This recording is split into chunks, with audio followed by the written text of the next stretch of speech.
your top lip and your bottom lip and you press them together, you will experience how to shut the fuck up. It for so long. It's time to flip the page and prove them wrong. It's time for rebirth. Yeah, time's up to say goodbye to all the haters, doubters, and non-believers trying to bring you down. In the blink of an eye, you'll realize that there's so much more to the book than the page you were stuck on. Finally, you will feel free to live a life you love living instead of the life you think other people want you to live. Remember, you're the highest authority when it comes to knowing what you want and what you love. So stop trading yourself for the approval from others. Ladies and gentlemen, weirdos and geeks, please repeat after me. I don't give a fuck.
All right, everybody. I'm gonna kick off a little early today. We got a lot to talk about, and I'm just gonna kind of fuck off here for a few minutes while we get some people in the chat.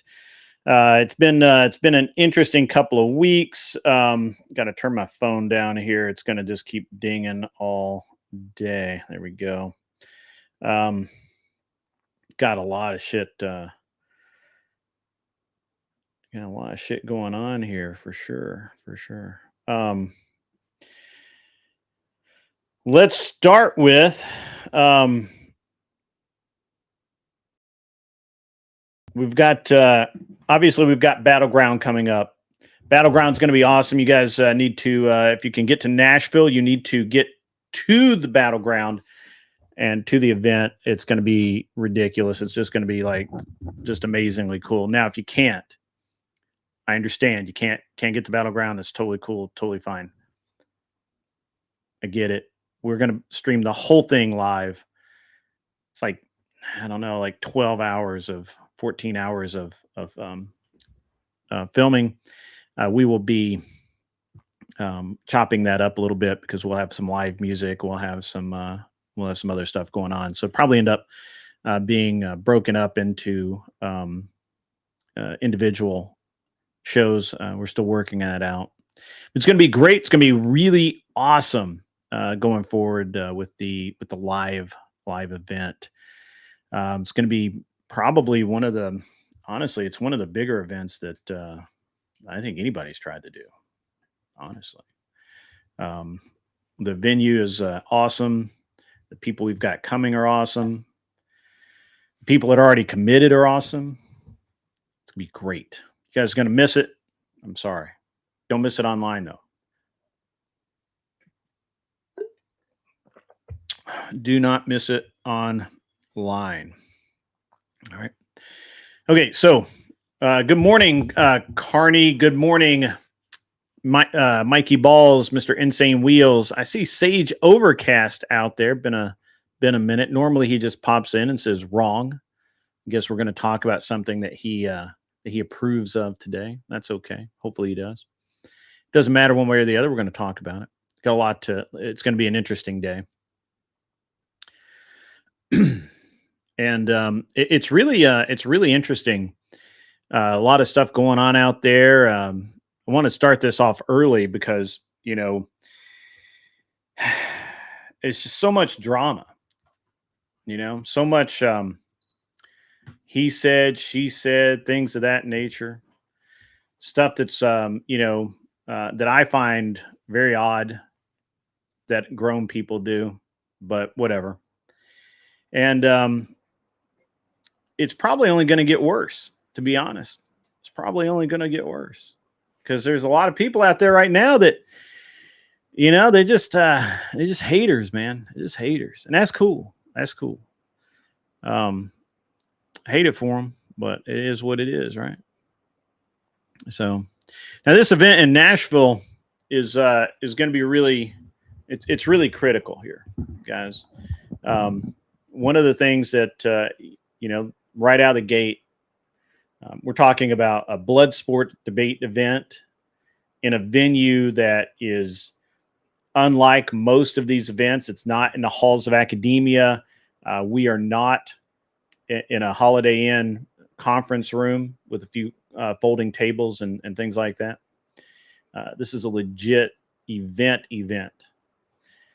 It's what I feel like the next evolution is. And I could be wrong about that, but I don't think I am.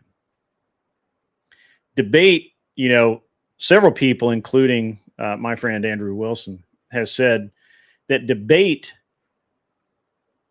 it replaces physical violence, right? Especially in a modern world, right? Like you're not just going out and kicking a dude's ass anymore to get your point across. You're gonna battle them with words. I agree with that. I think that's correct. We're at a time in history where so many people have very strong opinions, incredibly strong opinions, one way or the other. And you just can't get by the fact that those disagreements are visceral.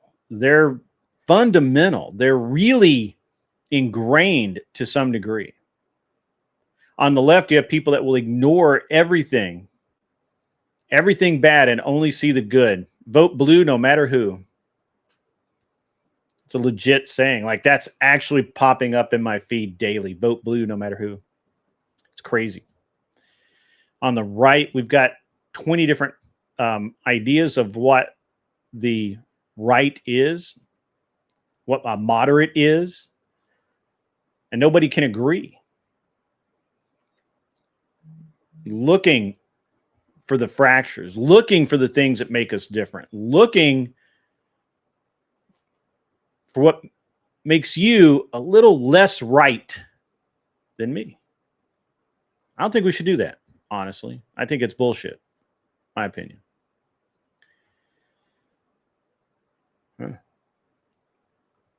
Here's the thing, though. We all want the same things. It's just how we get there for the most part. It's how we get there. And people, we have got to stop this constant infighting amongst ourselves. It's insane.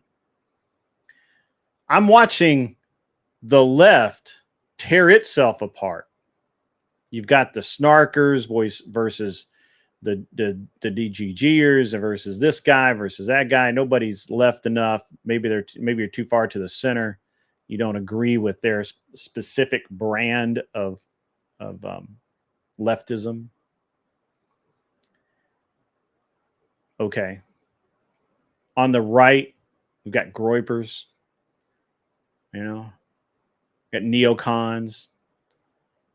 I actually don't know what a neocon is. I've actually been called a neocon. I don't think I am, but maybe somebody can explain that to me sometime.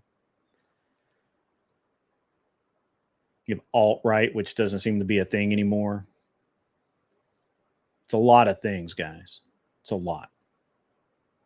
But bottom line is that if you are on the right and you are voting for leftist issues, or you are expounding on leftist issues to somehow hurt the brand of conservatism, of rightism, whatever you want to call it, because you don't agree 100% with it, then you're wrong.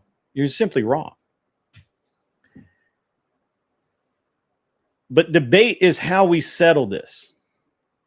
Debate is how we as human beings can virtually wrestle, do battle, if you will. Debate is how we as humans can go back and forth and take shots at each other. And at the end of the day, in theory, we should be able to shake hands and say, hey, man, I appreciate you're wrong, but I appreciate your participating. Or, hey, I really appreciate you doing this with me. It was a good conversation.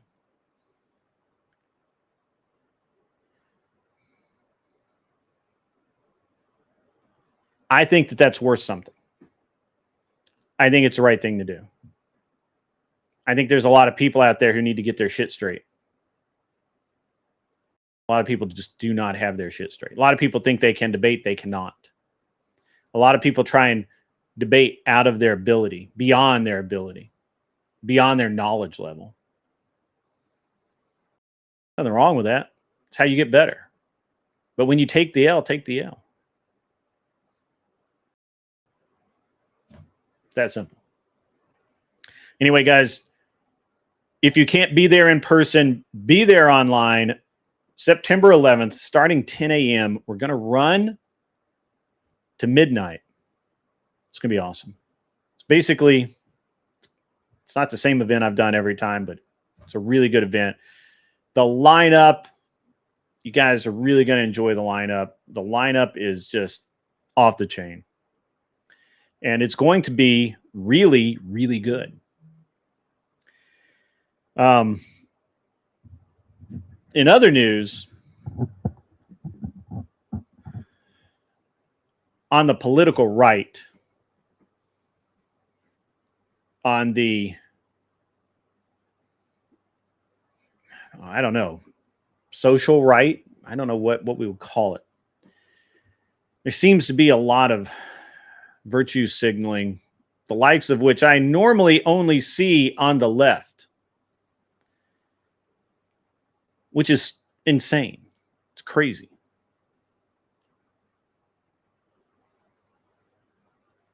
And it's not helping anybody.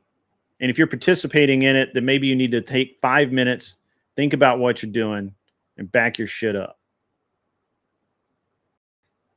Maybe not. Maybe you just want to be that way. Maybe you want to see the world burn. Maybe you want to see the lefties win. Maybe that's what, honestly, a lot of times I look at these people who are supposed to be on the right. I look at them and I'm like, what in the world are these people thinking?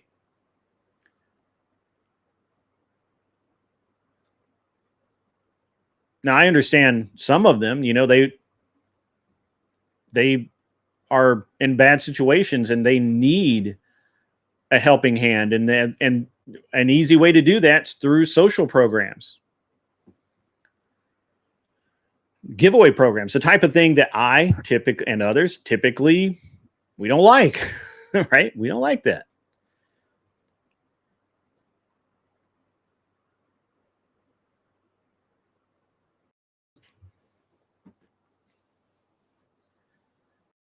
But at the end of the day, I truly believe that the world under a leftist-led society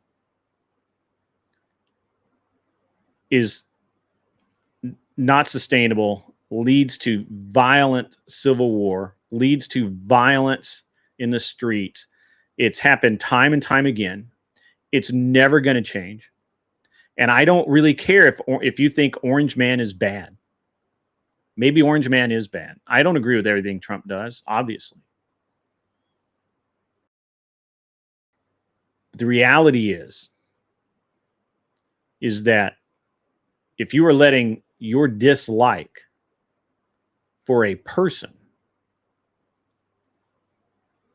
or select policies push you to the point where you no longer support your base ideals and you will actually sell yourself and your side out because you don't like this policy or this person or the way they said this or any of this trivial nonsense.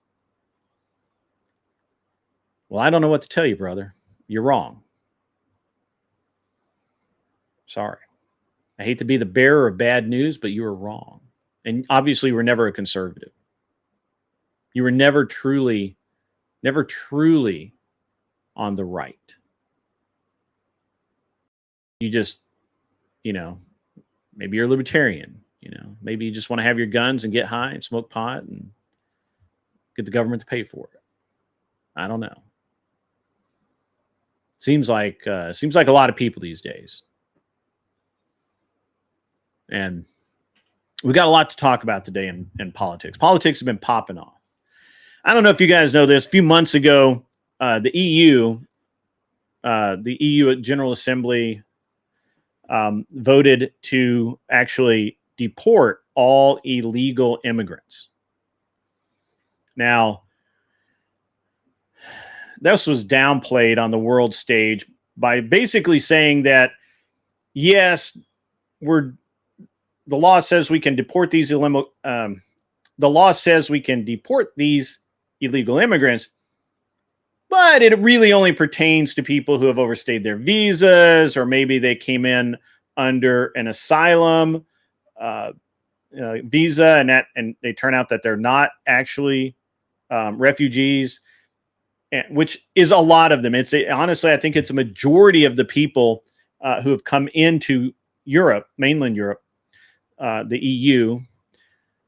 I think it's the majority of them have come in on fake refugee or maybe not fake. Maybe they were real, but they were not legitimate refugee status. These people need to be deported. They need to be sent back to where they came from. They need to do things the right way. Am I saying that they can't come to the EU or they shouldn't have a better life in the EU and have that chance? No, I'm not saying that. I'm saying that you cheated. You go back, just like in Monopoly, you cheat, you start the game over.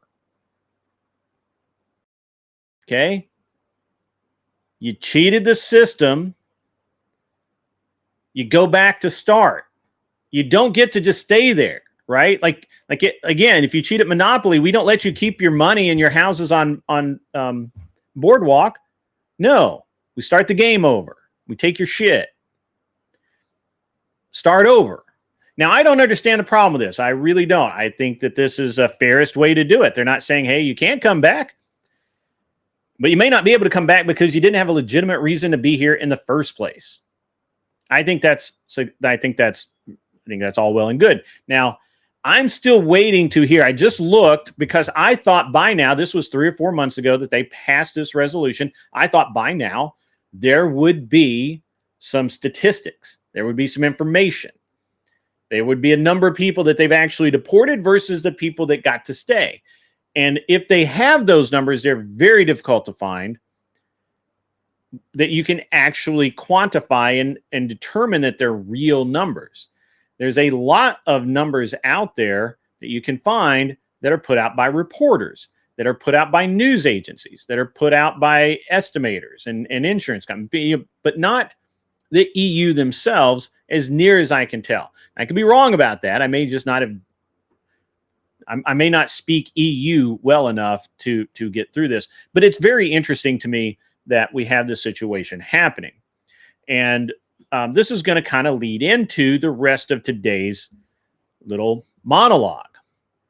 Okay.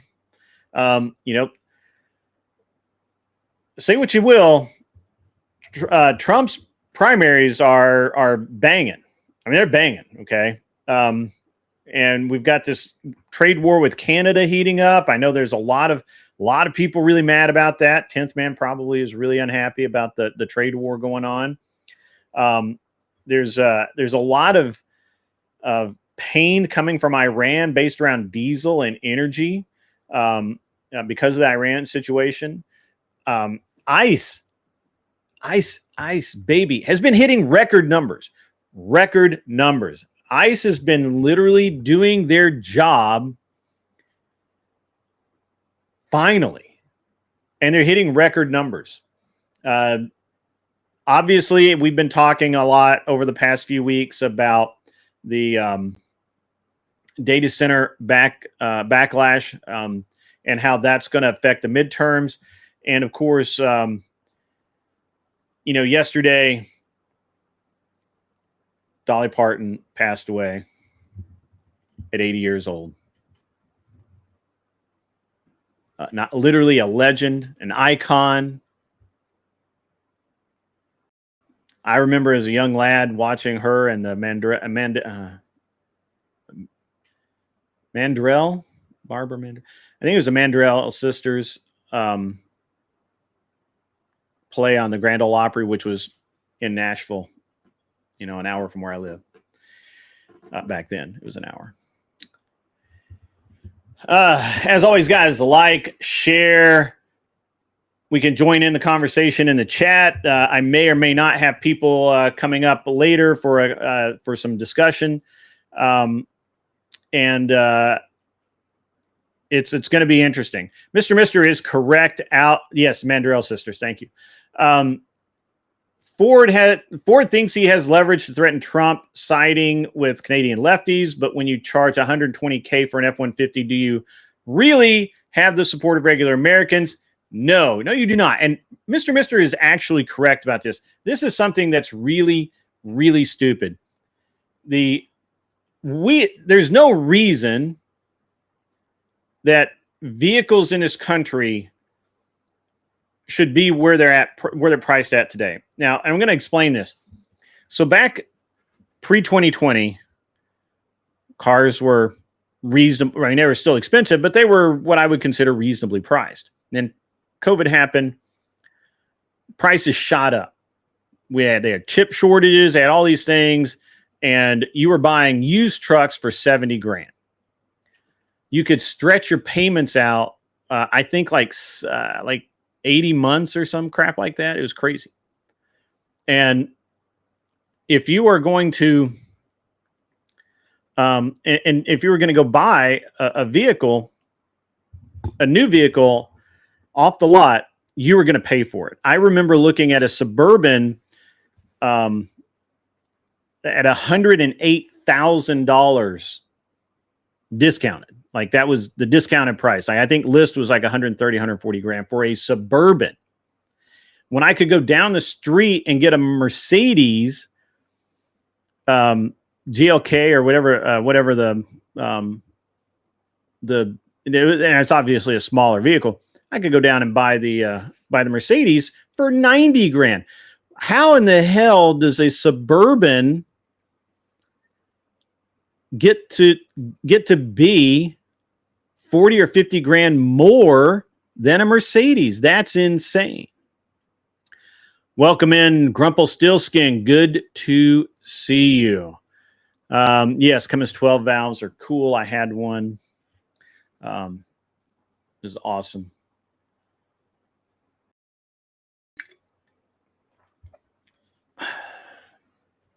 All right.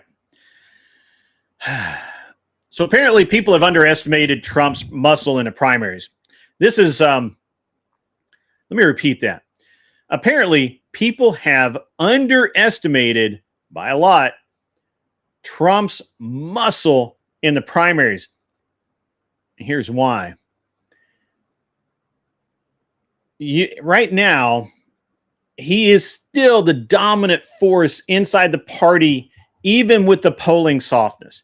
Even with all the polls, which you know how much I believe polls, even with all the polls saying, nah, this guy's out.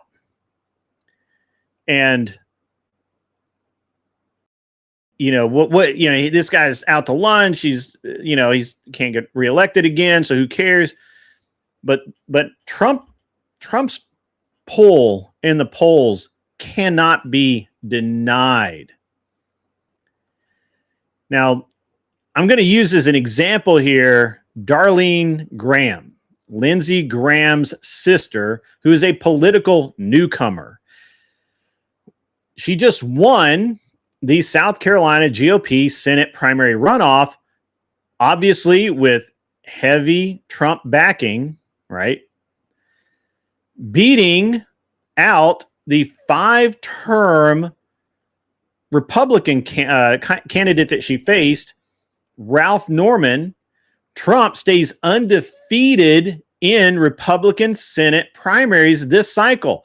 Do you understand that? Does everybody, because and look, I know none of my chat are doing this, but I know so many people like, oh, Trump's terrible. He's death to your campaign. Oh, no. If Trump gets behind you, so far he's batting 1,000. This dude hasn't missed.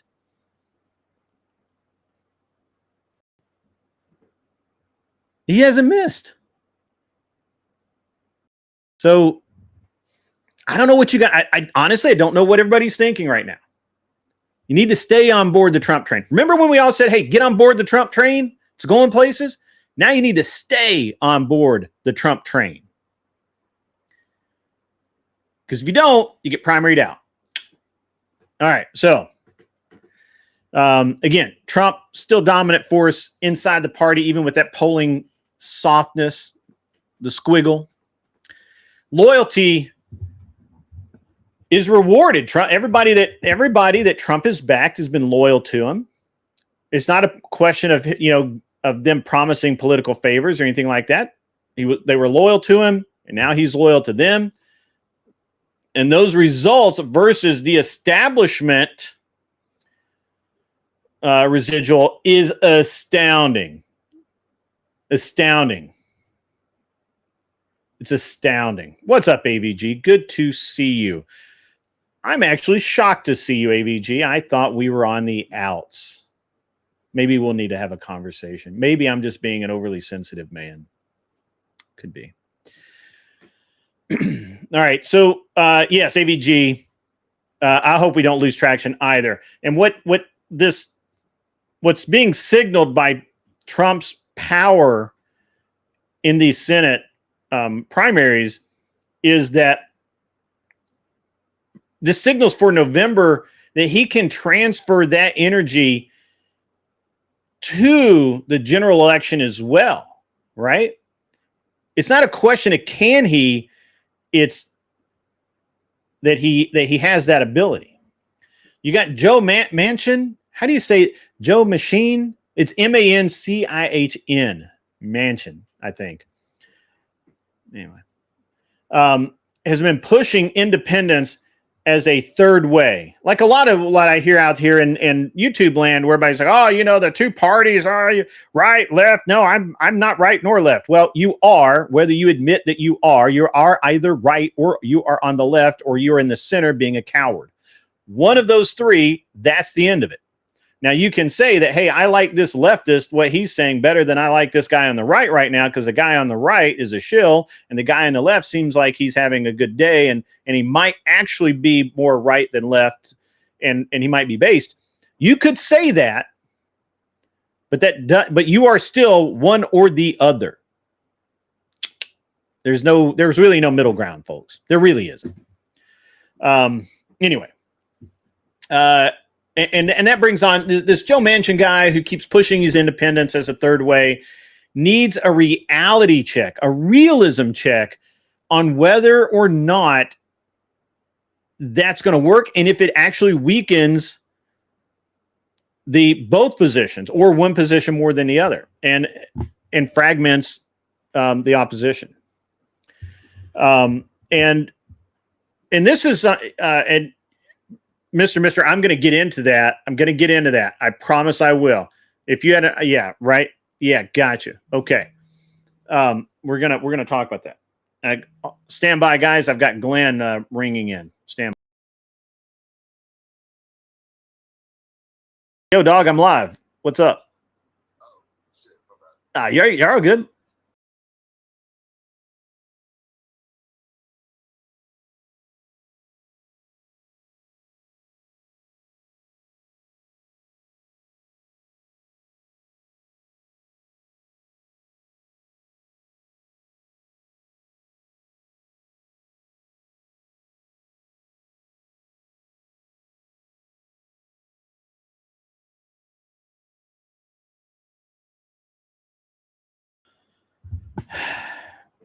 Apologies, mea culpa, mea maxi culpa.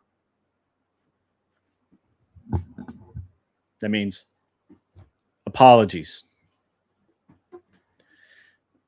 Anyway.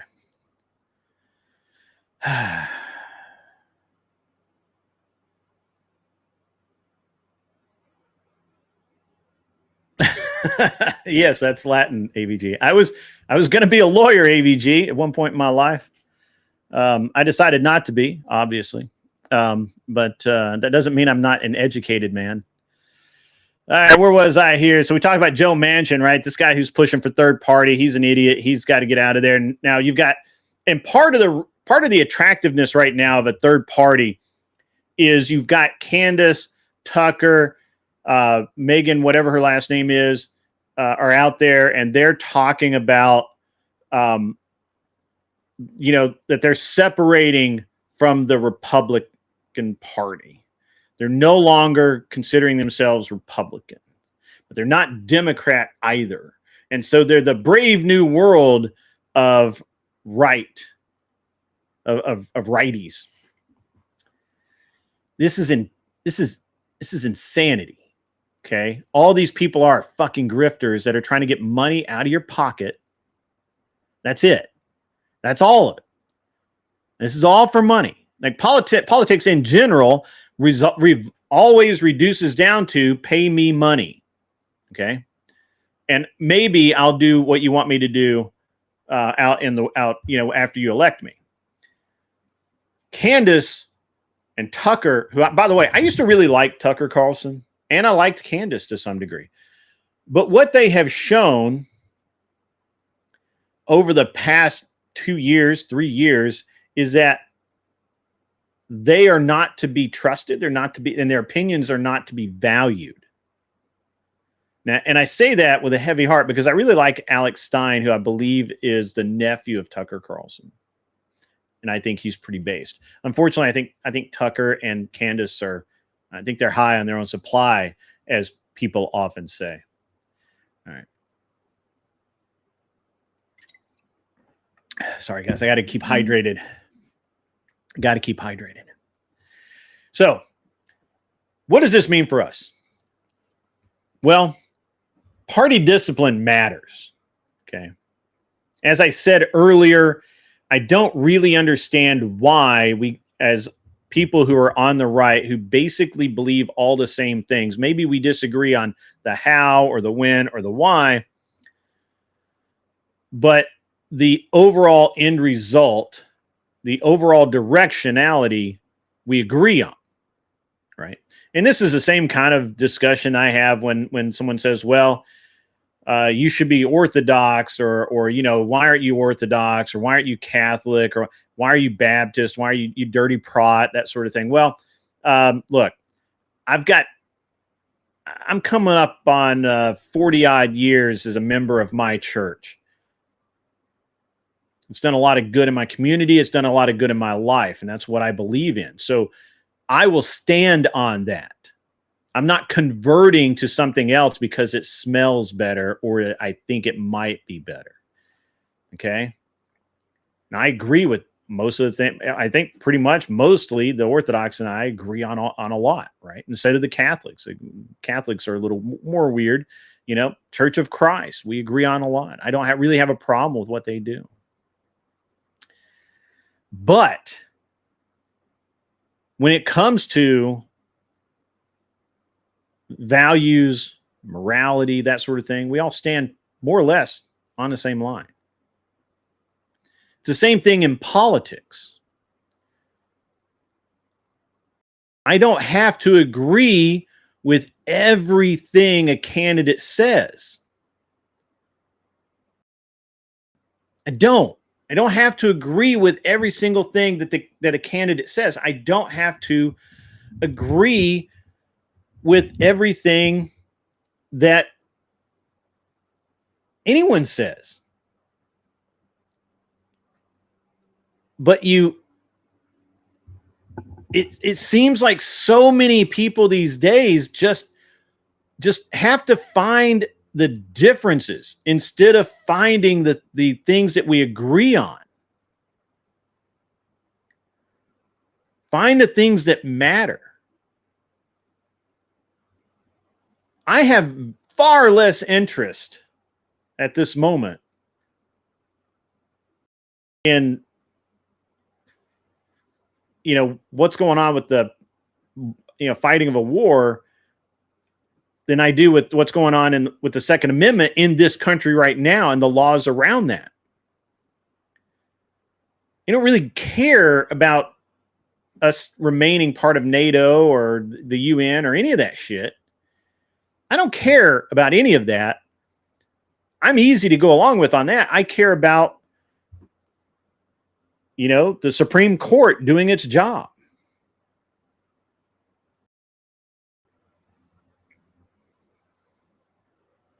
And Mr. Once again, I really like Mr.'s comment. Is the Chew LARP really worth voting with Islam invasion and commie takeover? I think it's crazy to be that gaslit. I agree.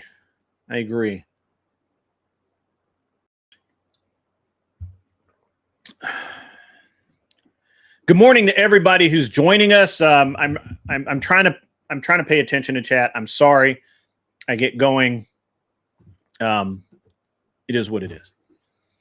I got to get back into my thing. But guys, we have to have party discipline. A hot dog costume? What? All right. We'll table that for later. Guys, we have to have party discipline. It matters. And voters are rewarding strength and clarity over the endless internal purity test. Let me say that again. Voters, online and off,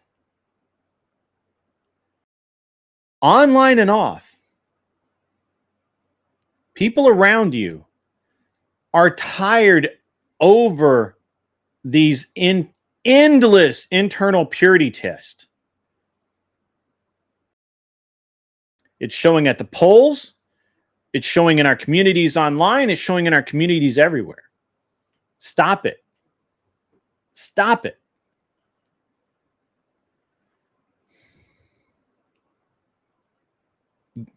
Have good positions. Establish clarity. Understand what those positions are. That's what's going to be rewarded. It is. I mean, it's just the way it is.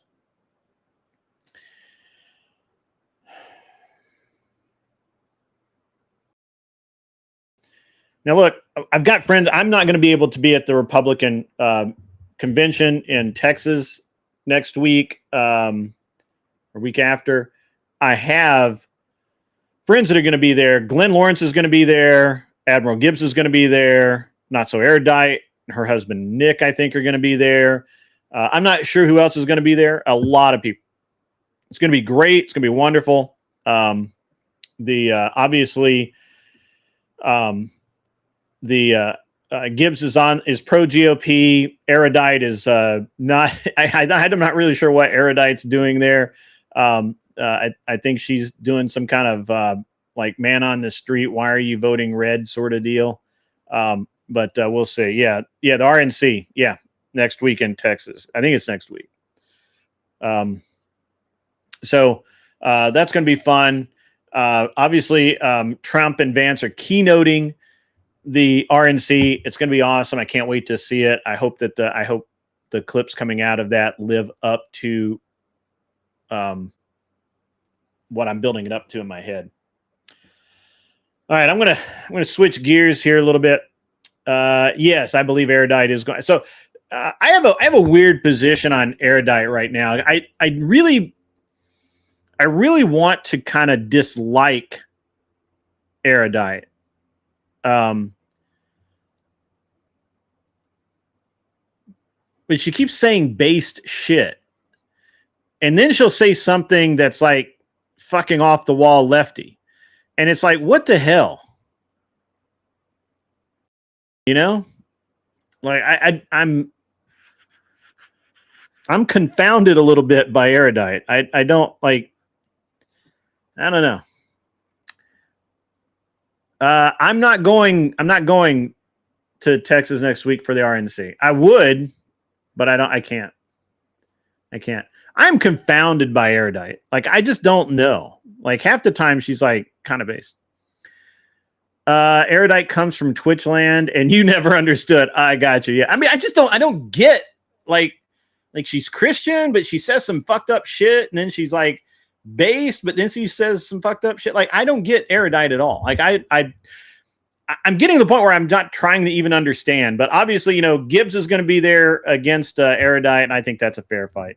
So they're on a college tour. That's their plan, but they're always months behind the reps, which is why we're going to win again. Yep, true.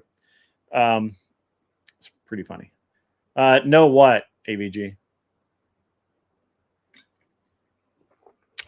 Know what?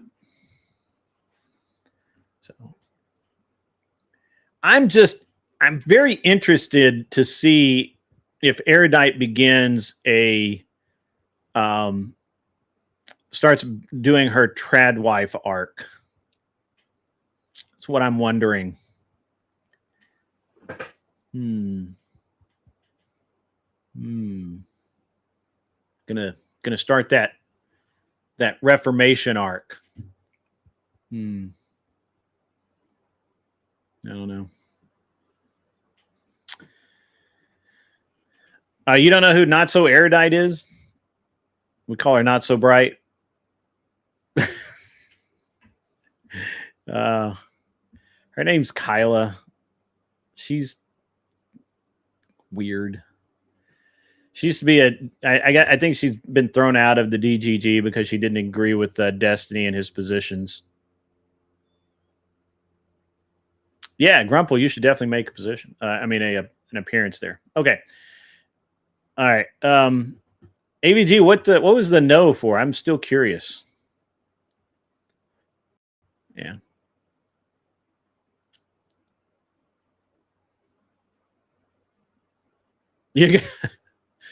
Not many of us are going to believe her if she attempts to tread white grip. I'm in that boat. I'm like, but I'm trying to. I'm. It just come on. I mean, look, it's like it's very apparent.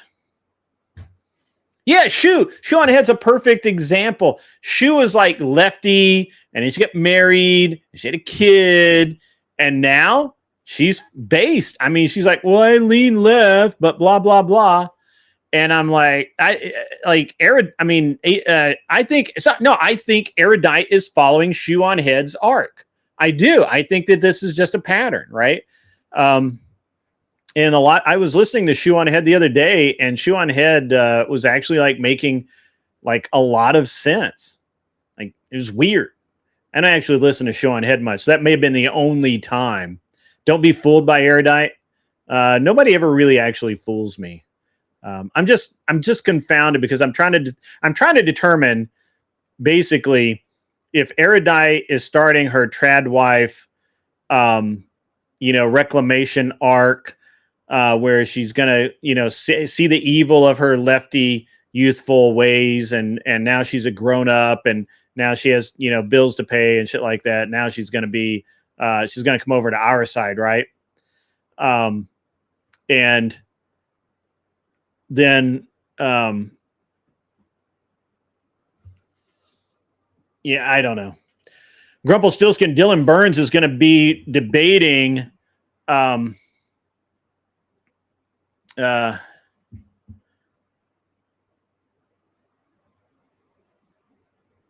Designs over on Twitter, or not Twitter. The fuck is that? Twitch.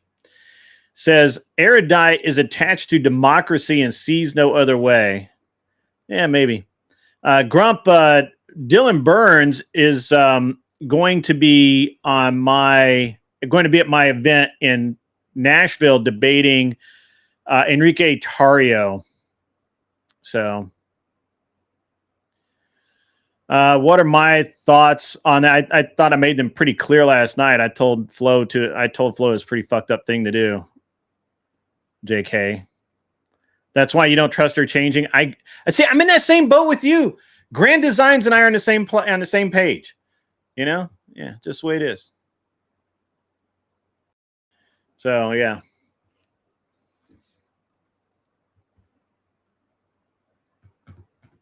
I take very, very few things as an actual personal attack, but it would be hilarious.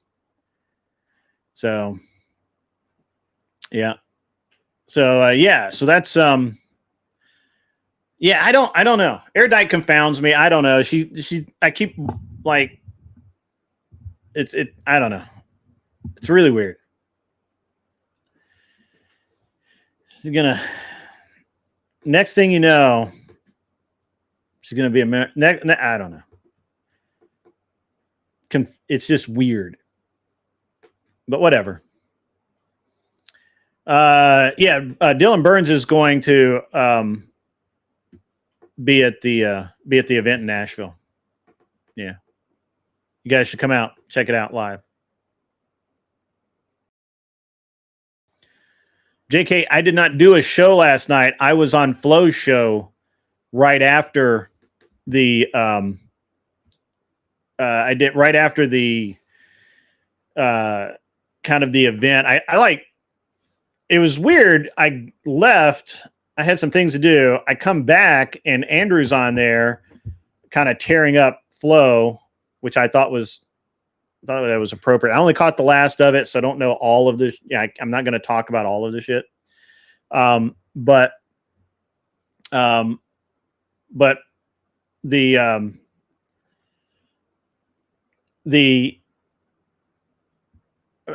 I think Flo was not really being very. I think Flo could have been a little bit more, not humble. That's not really. I think Flo did a bad thing. I think he got caught up in it, but I think deep down he probably knew it was bad. Josh, sure.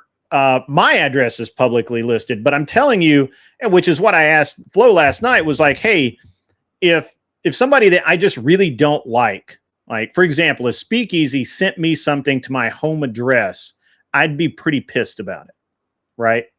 And he would be really pissed if I sent something to his home address. It's just, it's a boundary, right? We don't have that relationship, right? And so, you know, let's see. I may want to read this sometime. A known Islamist hired by UK's Cambridge University. She's also getting money to indoctrinate pupils into Islamist ideology. Yikes. Farah Ahmed. That's crazy. I opened the link. Hopefully it doesn't trash my computer, and it'll be okay. All right, cool. All right, I got it. So at any rate, look, I think it was a bad thing. It was in poor taste. I think it was a bad thing for Flo to do. From what I understand, it was meant as kind of a joke, as kind of a back and forth. I still think it's in bad taste. It's not what you want to do. And it's, especially, and maybe Flo doesn't know this, but I know that Andrew's been doxxed. He's been swatted several times. He was harassed by a guy who literally went out and took a virtual tour of Andrew's old home and said some really nasty shit. So, I mean, look, I think Andrew's right. I think Flo's in the wrong. Flo did a bad thing. I think, he said that he won't do it he won't do it again. I believe him, but that doesn't really change the fact that he did it the first time. That's just something they're going to have to work through. That's not my dog. That's not my monkey. So I don't really have another position on it. It is a fucked up thing to do. And yeah, I think it's not the right thing to do. So, yeah.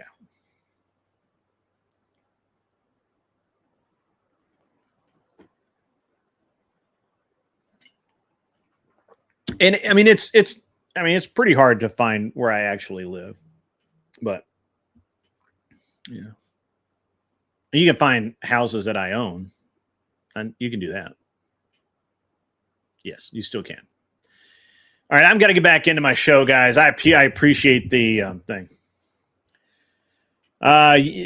Before I do that, I hear you, and I have a. But if you and I have a beef, what I don't do is drag innocent people into it who don't want any part of drama or send a package to someone's house. Yes, I agree. Grand Designs. I think all of my properties right now are actually in a trust, except for a couple that need to be put into a trust. So, yeah, sorry. I'm getting wrapped up in chat. I apologize, guys, who actually came to listen to a show, but I am getting dragged into this a little bit. Look, I need to make it really clear that I consider Flo a friend. My friend did a bad thing to my other friend, Andrew Wilson. I'm on Andrew's side on this one. I think Flo did. I think Flo did something wrong. Just like any other friend in my life, I'm not cutting Flo out of my life. However, I think Flo did a bad thing, and I think he knows he did a bad thing. That's between him and Andrew. Okay? But I've told him my opinion on it. That's the end of it, from my point of view. So, all right, where was I? We were talking about tariff. Oh yeah, all right. Let's talk about tariffs in Canadian land. That's way better than boxes getting sent cross country. So we are escalating this tariff fight. And basically, Trump himself has reminded voters, whether he wanted to or not, that trade wars have real price effects, right? And so far, what that happens is U.S. has moved on Canadian goods. I don't think it was very aggressive, but the Canadians now have announced retaliatory tariffs on steel, dairy, appliances, farm equipment, and some other things. Now, I'm going to be honest here. I think the Canadians are shooting blanks on this one. Okay.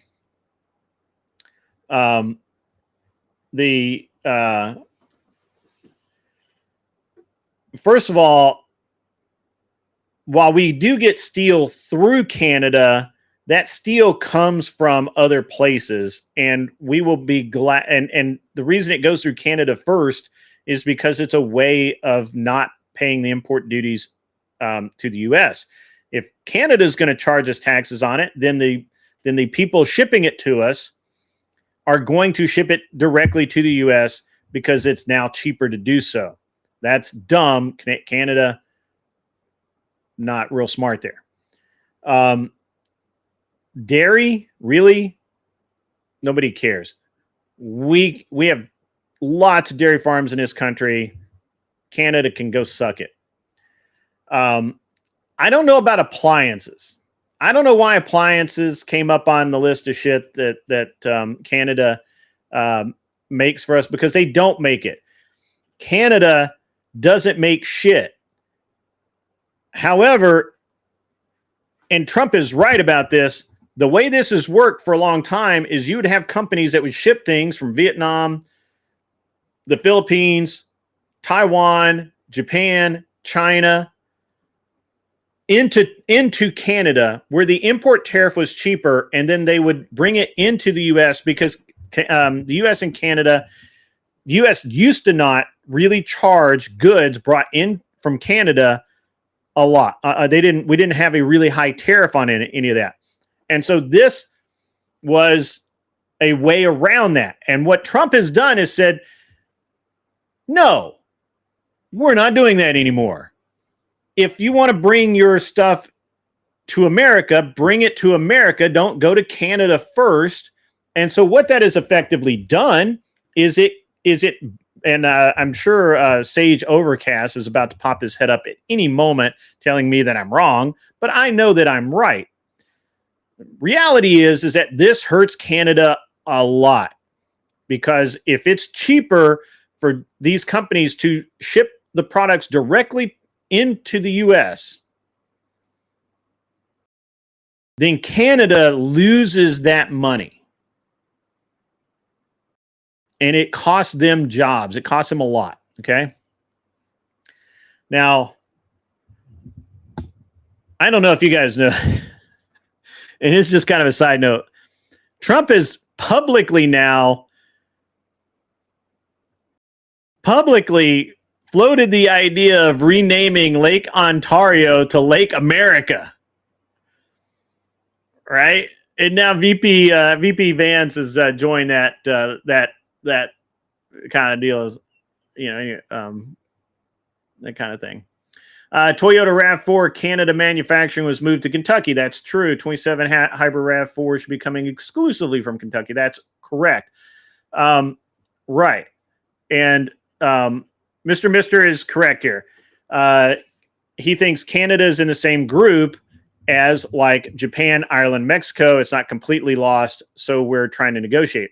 So we're not. I don't think that we're actually trying to negotiate. I think we're trying to redefine it. I think you're right about that first, and that is the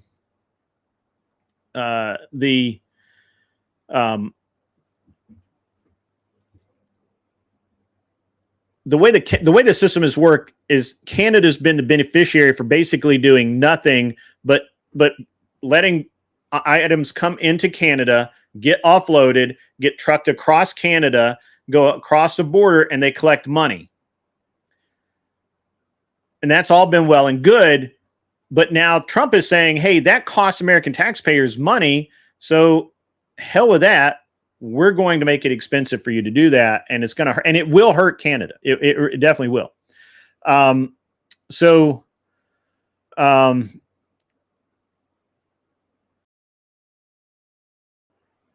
didn't know that about the RAV4 was only going to be electric. That's weird. All right. So there's just a lot here, right? So there's some states that have very competitive Senate races that do have a lot of heavy trade exposure with Canada, Michigan, Wisconsin, Ohio to some degree, New York. Though they all have this kind of trade dependence on Canada, but I think it's going to work out to our advantage to not have to deal with Canada, because they can literally start bringing things in straight in to the Great Lakes, just like they used to, and just skip going to Canada altogether. Yes, Grumple is right. That's used to be the way to get JDM or other cars into the U.S. gray market. It still is, but the good ones are now 25-year-old antiques. So you can import an R32, R33 Skyline GTR direct now. Yes, and the prices went up by like a lot. Yeah, I mean, it's just, we don't need, the problem is that Canada, they weren't making washing machines. They weren't making appliances. They weren't doing a lot of this stuff. They were just a middleman, and we're cutting out the middleman, which sucks. It sucks for them. It is where it is. So, I don't, we'll see. We'll see we'll see what happens to the price of these appliances and that sort of thing. And we'll see where it goes. I think short term, it's going to, obviously it's always a short term bit of pain, but hopefully instead of being a long term pain in the ass, it'll be a short term, just kind of like, shit happens.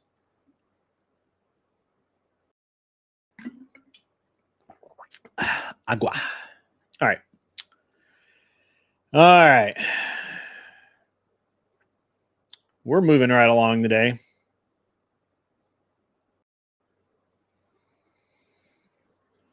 Should we talk about ICE? I think we should talk about ICE. Elon's building a new chip factory, so Taiwan just has to hold out a bit longer. Yeah. It's interesting because I think there's a lot of misinformation about the chips and how that all happened, because we used to make them all in Silicon Valley. That's literally why it was called Silicon Valley. So Josh says, long term, I'd like the U.S. to promote its own manufacturing over others. Yes, Josh, I'd like that too. Although your family in Vietnam are not going to like you very much, because they won't be able to, make those cheap VCRs and things that we don't use anymore to sell to us. VCR. That's funny. I gotcha. All right. So ICE baby. Wait, we got Grackle. Grackle says the problem with U.S. manufacturers includes things like John Deere and Harley Davidson, who seem to be managed by complete idiots. You are not wrong, sir. You are not wrong. And well, what happens is that a company comes in and they buy and we see this happen all the time, right? A company makes a great product. They're good at it. They have high standards. The company's worth a lot of money. Another company comes in, buys that company, and then changes fucking everything about it. And it's all wrong after that. It's wrong. It's just terrible. And you're like, what is going on here, guys? This was the greatest thing in the world, and now it sucks. Right? And worse is, like, a lot of times they discontinue the coolest thing, and that's it. we do need more mechanics apprenticeship programs. We'll talk about that in a minute. Harley was owned by the Japanese for a hot minute. I think they still do, actually. I don't think I'm supposed to know that. Anyway, all right. So ICE has been busy. ICE has arrested. I think in July they hit 50,000 arrests, or maybe a little more than that, which was the highest monthly total of the second term. Right? That's crazy. That's crazy. 50,000 arrests by ICE. The Trump administration has been moving hardcore to revoke visas, potentially in the 200,000 range. I'm going to repeat this. This bears repeating. The Trump administration is moving to revoke visas potentially in the 200,000 range. 200,000 from people who entered on temporary visas who then claimed asylum, which you're not supposed to do that. That's literally against the rules. It's in the handbook. Like, I don't know how you don't know this. It's in the handbook. It's right there. You can't claim asylum if you enter in on a temporary visa. Right there in the handbook. This is creating ongoing legal problems, ladies and gentlemen, and operational friction. The word is friction. It's there. People are getting pissed because you have a bunch of politicians who care about getting reelected, and you have ICE trying to do their job, and you have an administration that has a line item to complete. Friction, a lot of friction. So I know that the rhetoric, I know that what's everybody's telling you out there in the big bad world outside is that ICE is not doing a good job. Disband ICE, are not good at their job. They suck at it. Blah, blah, blah, blah, blah. All of this stuff. It's crazy what they're saying. ICE is ineffective. They're not making any arrests. They're just harassing people. 50,000 arrests in July. Okay. Now, we don't have the information for August yet, obviously, but we will. And when we do, it'll be great. This enforcement is not abstract. It's not make-believe. It's not, it just is not legend. It's real. I don't care what Candace and Tucker and all of these other people say, talking out of their ass or just sitting there making stuff up as they go along. Legit. The numbers don't lie. 50,000 plus arrests in July, depending on how you tabulate it. Yeah. Because some were, they were arrested like right at July, and some were being arrested at the beginning of August. Whatever. 50,000 though in July. 200,000 potential revocations of visas by people who came into this country under false pretenses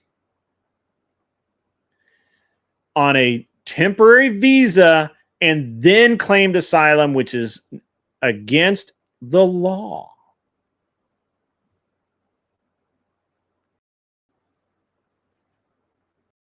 Now, obviously, you have Candace and Tucker and all of these other people out there pointing to things like the military family members who were detained by ICE, for whatever reason. Hey, I've been detained before. you know, not by ICE. I've been detained by law enforcement before. They had to figure out who I was, what I was doing, if I was doing anything legal or illegal. They let me go. It was okay. Not a big deal. You're going to be okay, Cotton. You're going to be okay. So this enforcement is not abstract. Do not let people tell you that. Don't think we're losing here. We're just not.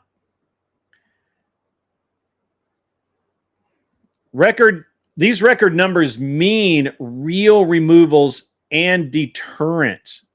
They're also shutting down the visa system.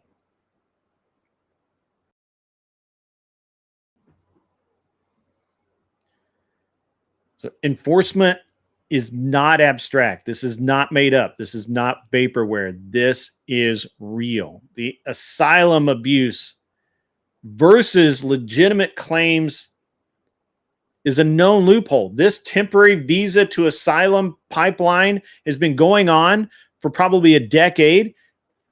They were warned. They're warned repeatedly. Some of the people, by the way, who are having their visas revoked have been warned every year for like 5 or 10 years that, hey, your visa is going to be revoked. You cannot claim asylum. They get a letter. We're trying to be nice. Hey guys, here's a letter saying that you can't do that. This is illegal. Don't do it. Okay? Don't do it. What do? They ignore that. Well, you know what happens when you ignore the law? Eventually, the law does what the law does. They arrest you. They remove you. They do whatever. Local and state cooperation is at an all-time high with ICE. Local governments are tired of it. They're tired of the whining online. They're willing to help. And what's interesting is that it's all of those TikTokers and all those people going around putting those videos up online of ICE, detaining this person, detaining that person, and all of this nonsense. All those videos, the result of those videos, the direct result of those videos is more local law enforcement getting involved. The local law enforcement officers, the chiefs, the sheriffs, the lieutenants, all of the administration of these law enforcement agencies said, hey, they're out there trying to do their job legitimately. They're obviously things are happening. We need to be part of this, and we need to help. We need to do our part of this by arresting people that need to be arrested that ICE cannot arrest. So they are cooperating. And the resistance, which is a bunch of hippies, a bunch of wannabes, well, they can suck it because they're not winning this. They may put out enough TikTok saying they want it. That doesn't mean anything. That TikTok is wrong. This because asylum change law. Yeah. Right.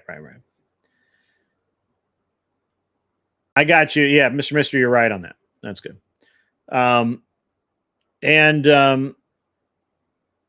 Look, this isn't all clean. Like I say that we're winning. Obviously, I think ICE is doing the right thing. But there are political risks, right? I mentioned the military families earlier, where paperwork didn't get done properly. Whatever. Maybe they did actually break the law, and unfortunately, the military is a microcosm of regular everyday Americans, and there are lawbreakers in the military, and sometimes they're people that you want to like. So, but those stories are a political risk of these military families or long-term residents that create a media blowback, which we've seen multiple times, even when the law is crystal clear. This is something I don't understand, by the way. I don't understand when the law is crystal clear. Like there is no denying that the law says X, they did X. The law is broken. They need to be arrested. They need to be deported. And whatever the consequence is, this is the thing that needs to happen. And people, for whatever reason, say no. That doesn't apply to them. What? That's crazy. Now, this is just my opinion. Okay, this is my angle. This is my opinion. Borders and laws are not optional. That's one of the very few things that the Continental Congress actually gave the federal government the ability to do, was to enforce, or the responsibility to do was to enforce our borders. Okay, that's literally one of the few jobs that, when this country was founded, that the federal government had, was to enforce, regulate our borders. And those borders and those border laws are not optional. Mass illegal presence and gaming the system, man, it erodes trust. It strains communities. It causes financial hardship to local municipalities, which probably can't handle it.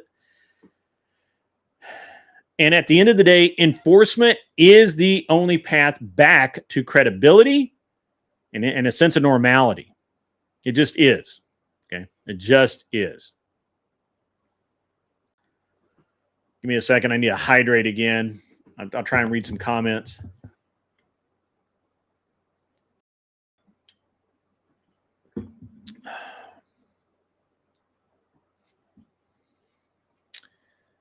Mr. Mister is on fire today. The media is lying. Oftentimes that is the case. They said they went after a kid, but they actually went after the father that abandoned the kid. I remember that case.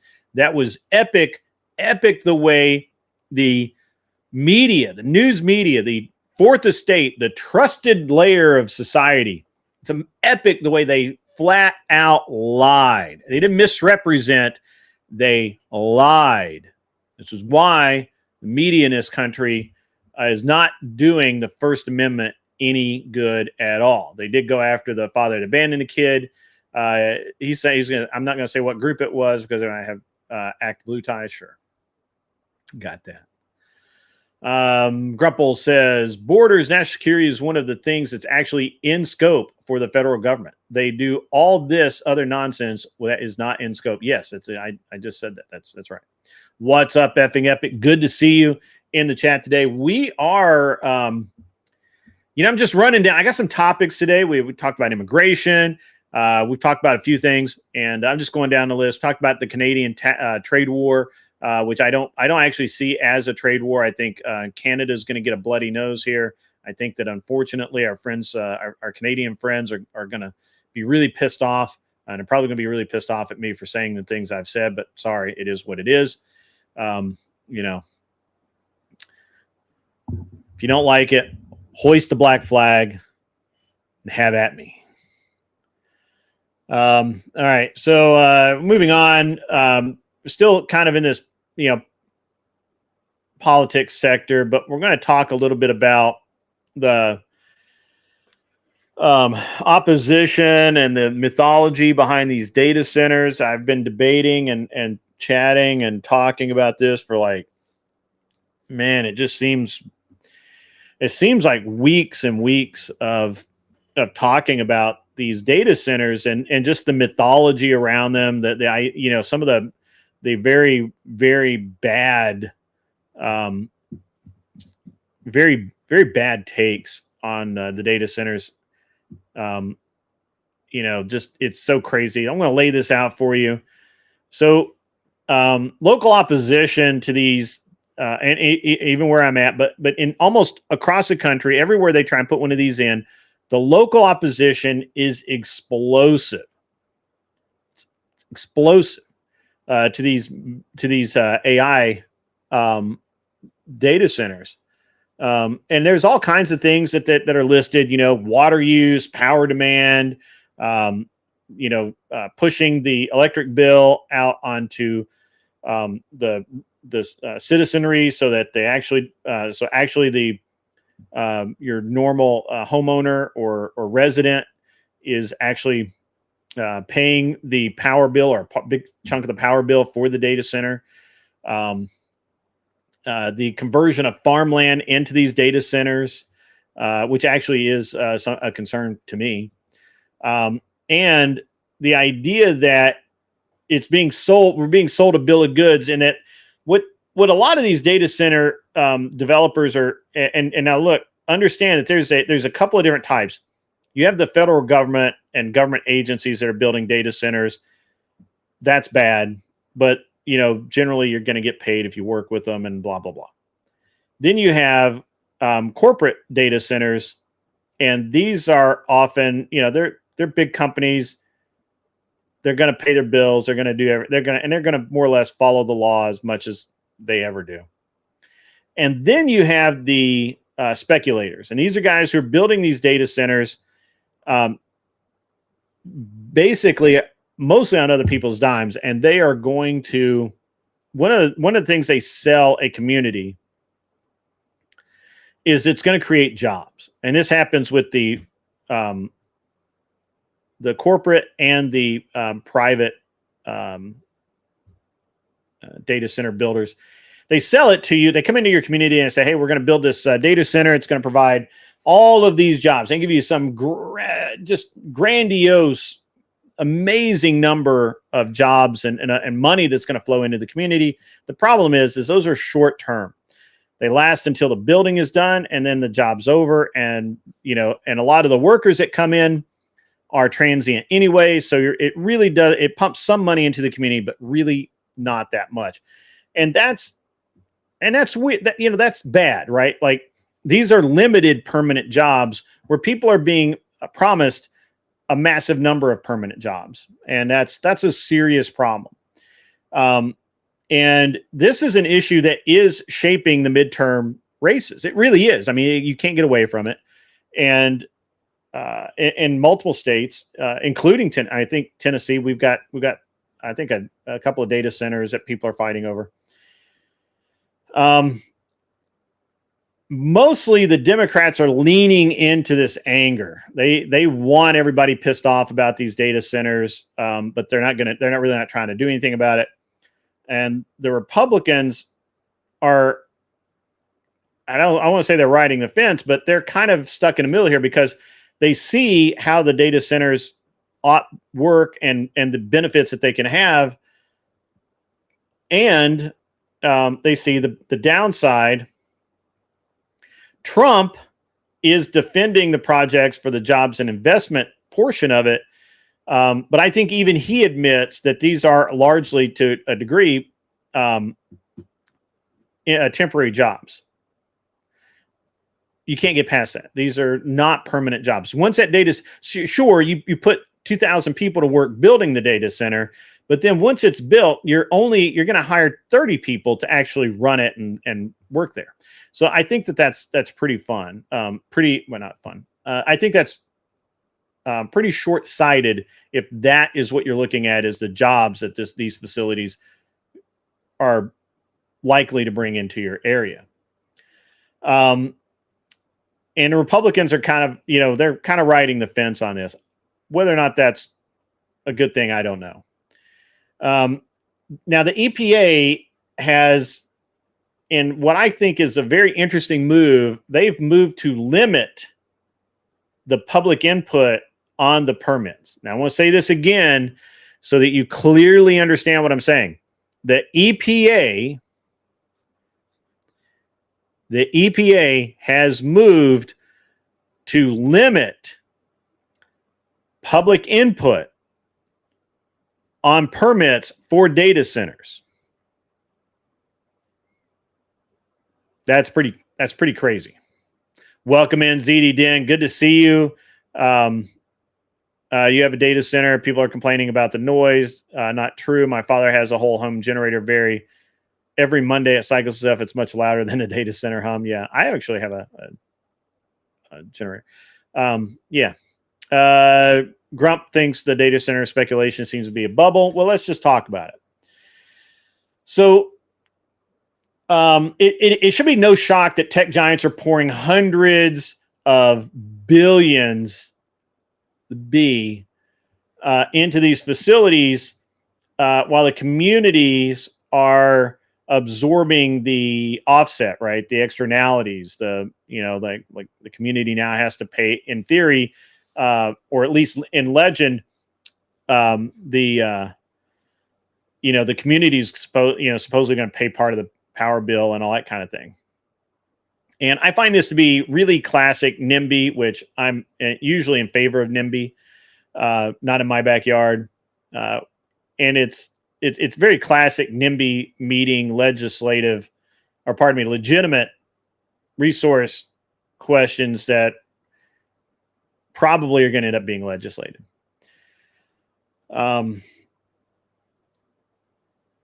There is some degree of competitiveness with us versus China on this, and because right now they lag behind data centers, and I don't really know what we're gonna do about that. And I think it's very interesting that politicians on both sides are suddenly rediscovering the issue as voters are noticing their bill. What's up, Lawrence? Good to see you. And this is kind of my opinion on it. You guys can fight me on this in the chat if you want. I think growth is good. Okay.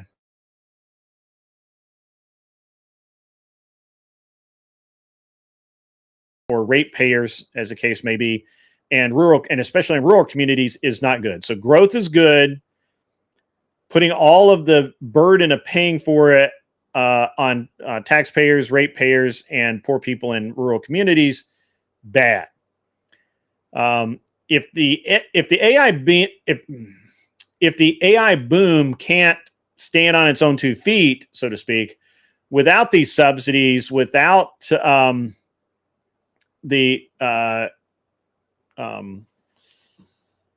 if the AI boom can't stand on its own without the subsidies, and the local impact is ignored, then that model needs fixing. And it needs to be a self-reliant model. It needs to be more in tune. I hate using that term, but I can't think of a better one. It needs to be in tune with what the legitimate markets will bear. Do I think humans are causing the climate to heat up? No, I do not. I think that the Earth goes through heating and cooling cycles, and I don't believe I don't believe very much of the science based around this, because they simply do not have enough data to do that. Grand Designs over on Twitch says, I wonder what factors determine which are appropriate location for building a data center. Why are they not choosing more remote locations? That's a great question. I think that they are kind of.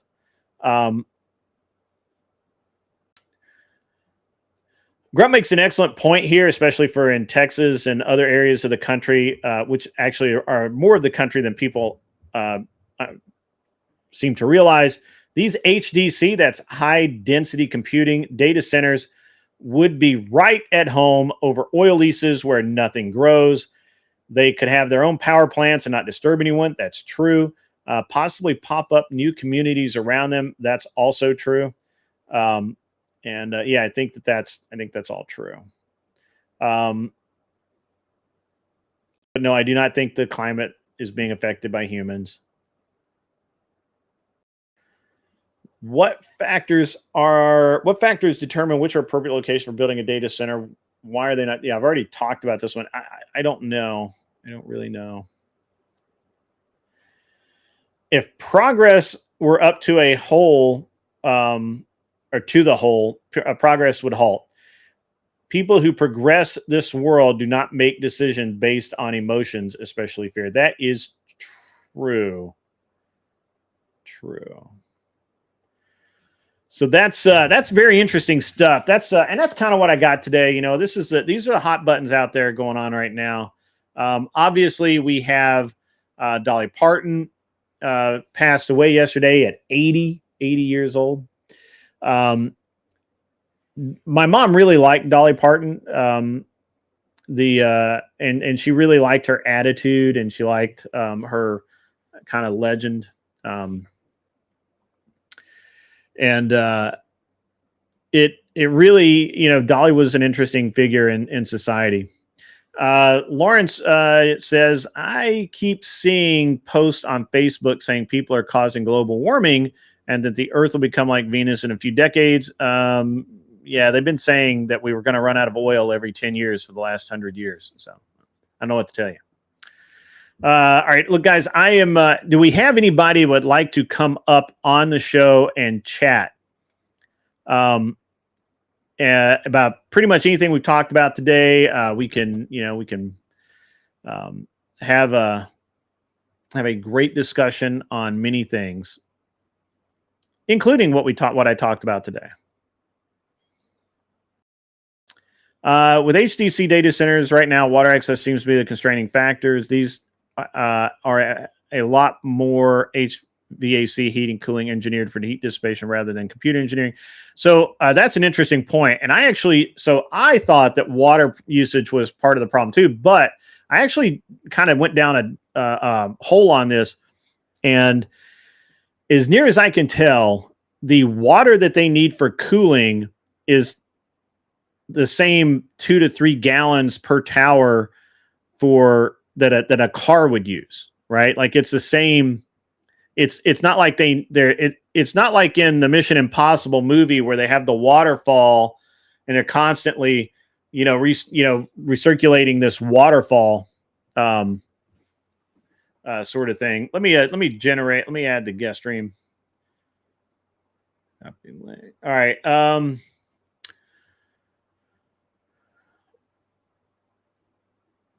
I'm just going to throw the link out and then I'll pin it.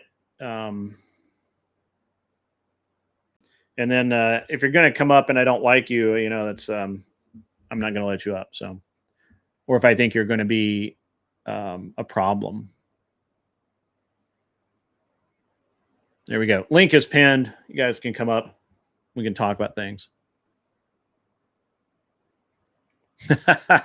I got your gears grinding. I'm okay. All right. Fair enough.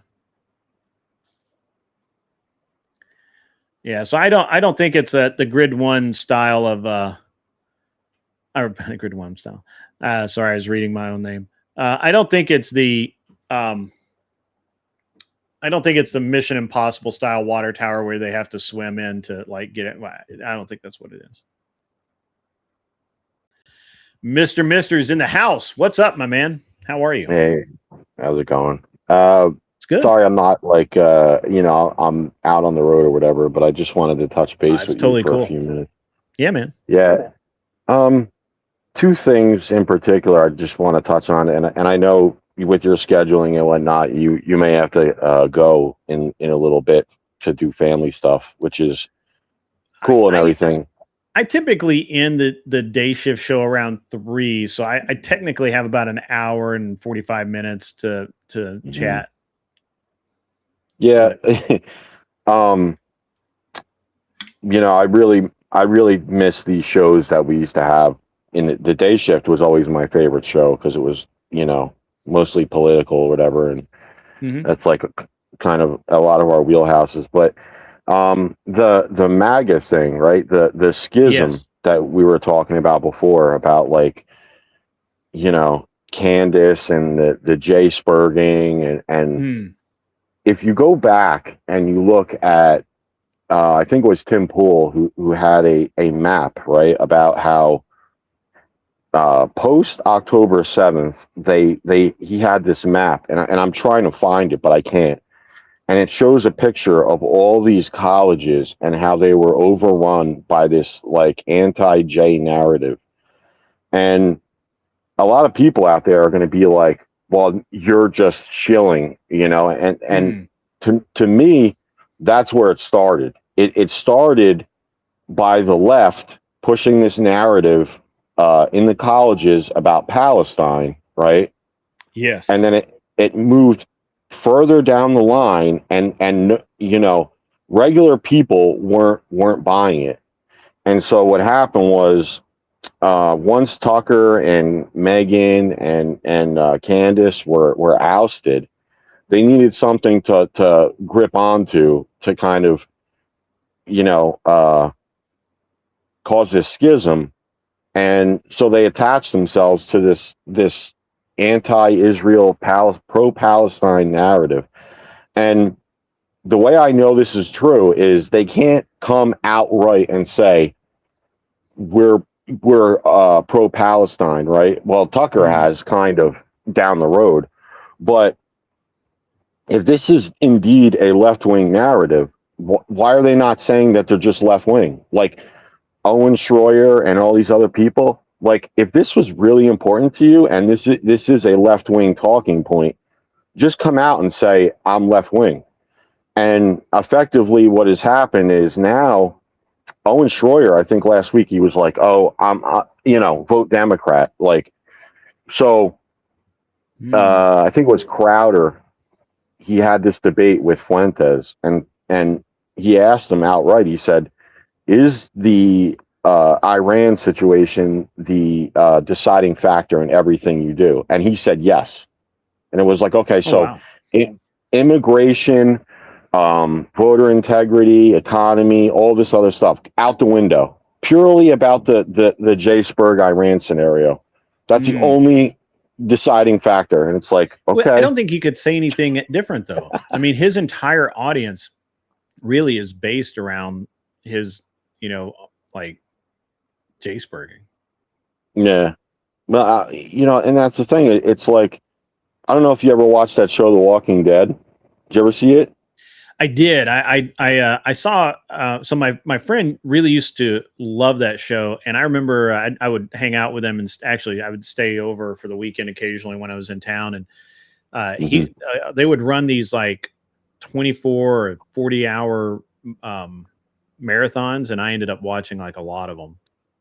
Okay, so in The Walking Dead, there's this group, and I kind of correlate this to like the MAGA right-wing populist movement, because they all ask these people 3 questions, and it's to identify them as like a threat or not a threat. So it's kind of like how I view this MAGA thing, and the guy, like Daryl asked the question to the guy, he'll say, have you how many walkers have you killed, right? And the guy answered the question, how many people have you unalived? And then he's like, and why?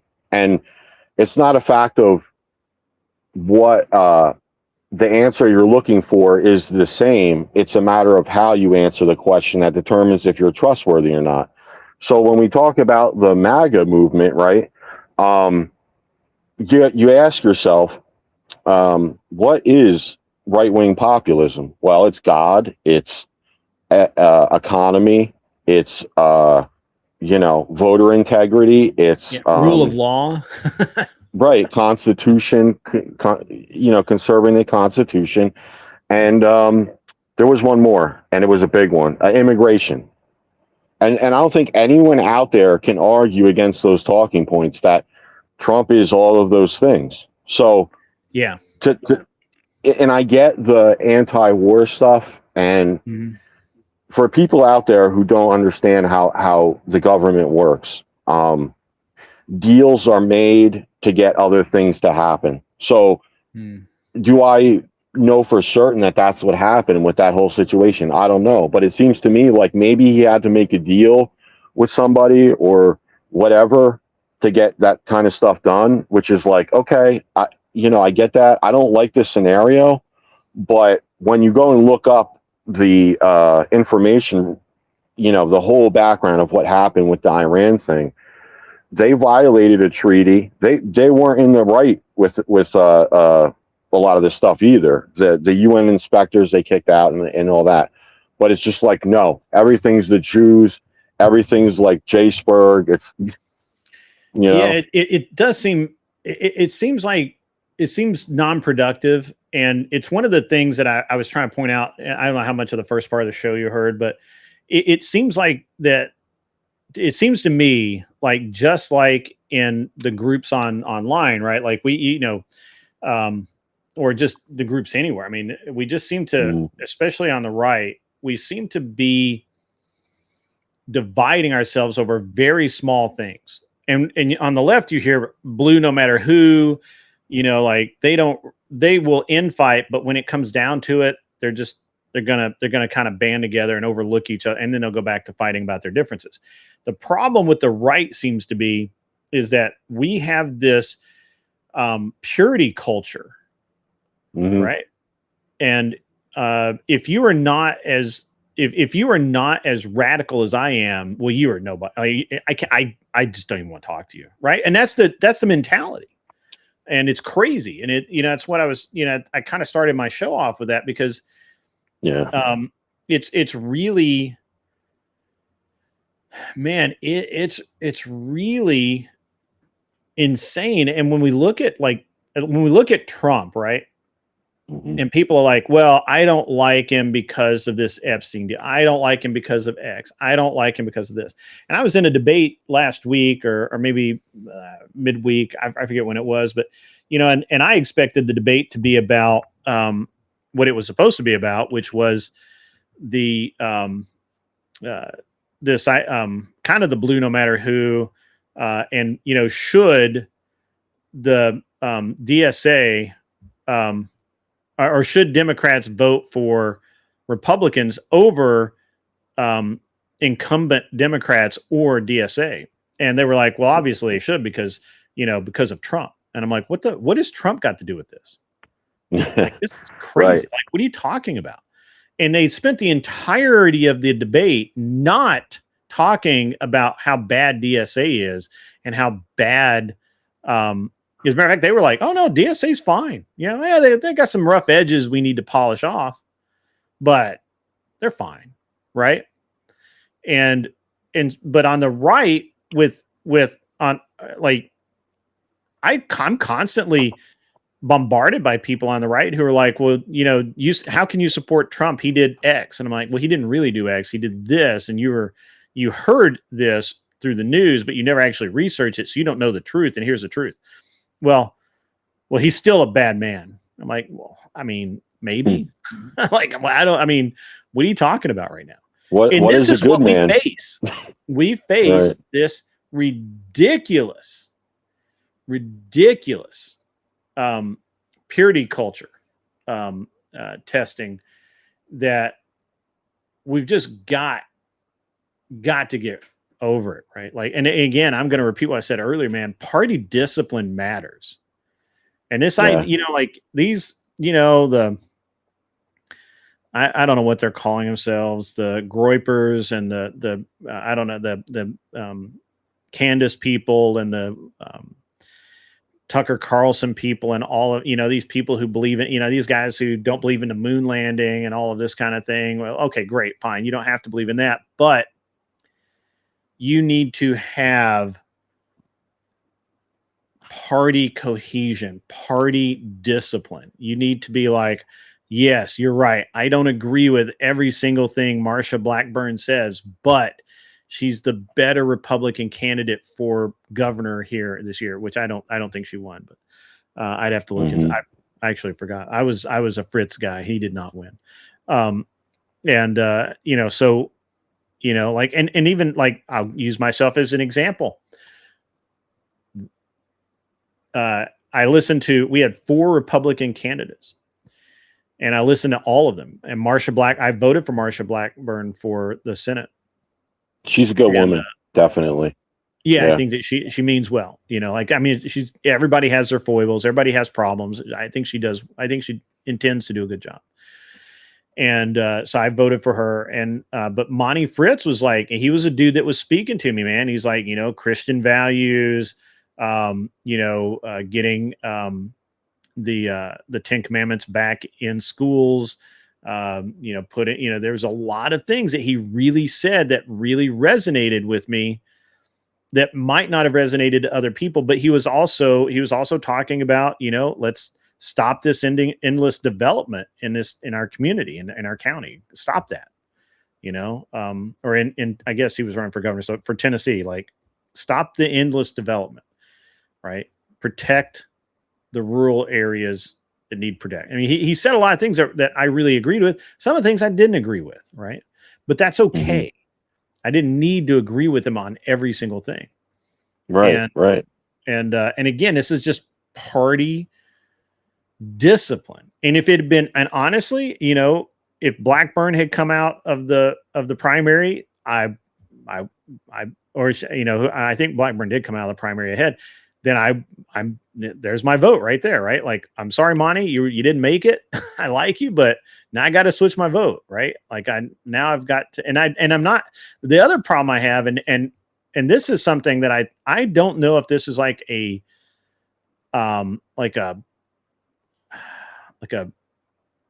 younger voter thing or new voter thing or whatever, but this idea of holding your nose to vote for a candidate that you don't agree with 100% is the most retarded thing I've heard in a long time. Yeah. There's no one on this planet that I agree with 100% of the time. I don't agree with my wife 100% of the time. Well, here's the thing, right? Like, back in the day, and I think this kind of applies to how we were through the 90s and how these people came into power, how they took advantage of all the educational institutions and everything like this. I talked to a really good leader once, and the guy was he just didn't give a shit about the little things, right? Yeah. He was like, oh, he just smiled, and it was not normal. It was, and he took care of his job. And he pulls me into his office one day, and I said, sir, I'm like, these people, they go on, and he was like outnumbered by these guys, right? And I was like, why do you continue to do this? Because I think what happened is we kind of just threw our arms up, and people are just like, well, it's all going to end up the same anyway, so what's the point? And he's like, grab a seat, and he's like, look, if I wasn't here, who would push back against it?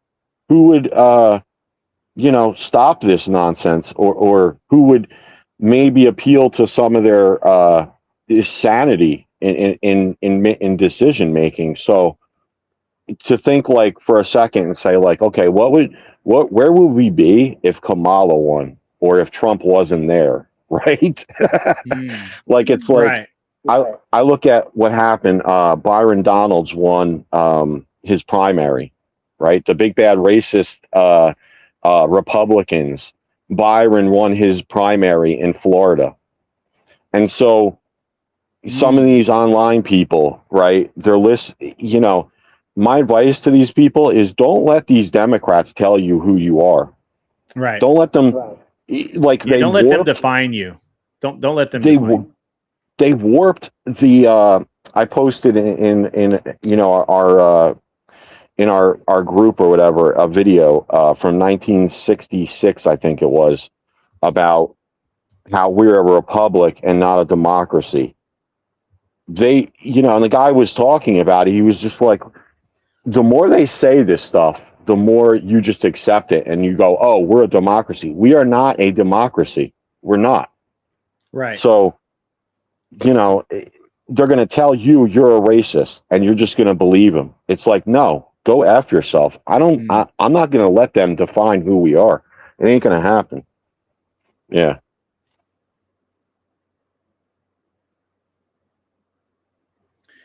I'm not really sure what Avil's trying to say here. The switch from criticizing blue, no matter who, to party discipline advocacy is interesting. Let's hear about its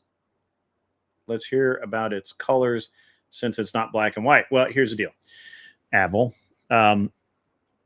Blue no matter who means that even if you absolutely disagree with that person, you're just going to vote with them because they're a Democrat.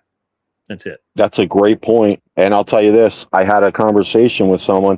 I don't debate anymore. I just come up to get people to start talking about this stuff when I can. But I asked, Mel Cosmic Fox, I said, yes, how do you, I'm not here to attack you, right? I'm here for information. I'm like, how do you reconcile the fact that you're going to side with these people that want to throw you off a rooftop? What makes us so bad that you're going to side with these people? Let these DSA people into your group and you're going to side with them. And I come to find out they don't even recognize it, the threat. They don't even recognize it. Like, yeah, it's been that way for a while because it's interesting because I remember 4 years now, when they had the maybe 2.5 years now, but it was during the Biden presidency where they had the Palestinian guy who was arrested at not Harvard, one of the Eastern universities, right? Because he was and they deported him, and everybody's like, well, that's that was so terrible, and it had all of these different groups, including the alphabet groups, LGB whatever groups, standing up for this guy. And I'm like, what he's actually arguing and fighting for is like the right to throw you off a building because you are who you are. That's what you're advocating for, the guy who is okay with throwing you off a building. Is that not crazy? Is that not it? I mean, that's oh man. Yeah. Like that's crazy, and I just don't get it. So no, when I say party discipline is not, I'm going to vote for whoever, it's, I'm going to vote for the best qualified candidate. And if my in the primary, and then if the primary doesn't go the way I want it to, I will vote for the who the primary is, right? It's not blue no matter who, because honestly, if I would have a very hard time voting for a groiper. If somebody who had the whole anti small hat, anti this or whatever, I would have a very hard time voting. Well, their candidates lost, and to be fair, the MAGA candidates in the primary, they did lose a couple of rounds. They lost a couple in Iowa, and there's some but those were not the Trump backed ones. They were the ones who told Trump to go pound sand. But the groypers, Dan Bilzerian lost. Fishback lost in Florida. Like I just mentioned, I wanted Byron Fishback Donald to win, though. I thought Fishback was a good choice. I know, but it comes back to this point of everything is about, in my view, the wrong narrative. It's like, is everything J-Spurg? Is everything race? Don't let them define you.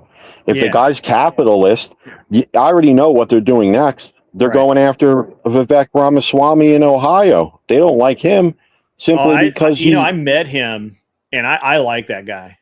I actually had about 5 minutes talking with him about everything. And actually, so it was really interesting because we were there at GunCon, and we're a bunch of people talking about guns, having fun with guns all over the place. And so they have a town hall with Vivek. And so I'm like third person in line to ask a question. And of course, he's heard the question, all that, what do you think about guns, this and guns that? And I'm like, hey man, I told him, I'm like, man, in full disclosure, I don't live in Ohio. I can't vote here, but I do own property in Ohio, and my my tenants vote here. So I'm very, I have some skin in the game here. And so, I appreciated your run in the election, and I think I told him I was a content creator first, and I said, hey, really appreciated the election run. It gave me a lot of great content, and a lot of I want to thank you for that. Good job. And he's like, oh, I'm glad I could help. Send me some clips, and I never have, but I probably ought to. And then the question was just basically about how with these. He's not in Ohio. He's not likely to have a friendly legislature, right? He'll be governor, but my question to him was really like, how are you going to get things done with an unfriendly legislature? And he said, I don't have that answer right now. Right. Like there are ways to get things done. It takes time. And he wasn't really sure if he was going to be able to make it happen, but he was going to do all he could. And I think that's the right answer. I think that's an honest answer. I think there wasn't anything really political in that answer, right? Because that is what it is. And well, I have a clip of him talking about how he wants to follow Florida's housing policy, which I thought was awesome. The no tax on home ownership under 500K for a house. I mean, how awesome is that? Like, I think in Ohio that's huge because that's most houses in Ohio. right? Like, it's probably 70% of the houses in Ohio are under 500 grand. And that's affordability, right? Right. The thing everyone Yeah. And then later I got a chance to talk to him for about 5 minutes. Just, what I liked, what I liked about him, some of the criticisms and, I told him, I say, hey, look, the biggest criticism I heard during the election, during the Trump, primary was that people had a problem with the way you made your money. Right. And he's like, yeah, I get that. People don't understand. He patented this, he did that. He more or less made his money somewhat honestly. So, but whatever. I like Vivek. I think, but I do think they're going to go after him. The problem with going after Vivek is that he, he's an Ohioan. Like he was, and he grew up pretty poor in Ohio. Like his dad was a blue collar guy. So that resonates with a lot of Ohioans. Right? Yeah, we need to start calling out the bigger picture here with a lot of this stuff because, the dirty judges, the court decisions, the state legislatures that are in contention, Pennsylvania, Iowa, and like Minnesota is not completely lost. They're like 50-50 in state legislature. But if you look at what happened in like Virginia, the very first thing she did was sign this bill that guarantees if the Democrats take control of certain areas, then their vote automatically goes to the populist presidential candidate. So that's what they're really after. They're literally trying to turn us into a democracy. And, if they get control of the state legislatures and just, it's not going to be good. Yeah, so. I don't disagree with you there. Avel says the pinnacle of blue, no matter who, was we just need your corpse, Biden. That's yeah, right. Oh God, remember that a while ago when we had what's his the economist kid that came in and was like trying to own everybody in that debate, and we were just like arguing over Biden's mental capacity, and he just got destroyed on that. Yeah. Oh God, that was so funny. Man, I hadn't debated non-fon in a while. I need a good debate. I actually need to get a good debate. I'm trying really hard to work a good debate in. I actually. So look, I haven't talked a lot about the event coming up in September 11th in Nashville. Right now we have. This is what I can tell you that we have. We have Dylan Burns versus Enrique Tarrio. That's going to be huge. That's going to be massive, right? Can you explain to them who Enrique Tarrio is real quick? Enrique Tarrio is or was the leader of the Proud Boys. He was the only person arrested and tried, convicted, and jailed who wasn't even in the Capitol on Jan 6. They literally arrested him over text messages. They got a Blaze reporter, and I used to go on panels or call-in shows for the Democrats. Sure. And just ask some kind of backdoor questions. One of them I said was, how do you prove intent to commit, insurrection from a reporter with a tag that says press on it, right? You're bad faith. We're kicking you off. Like Parker and Dean type of behavior.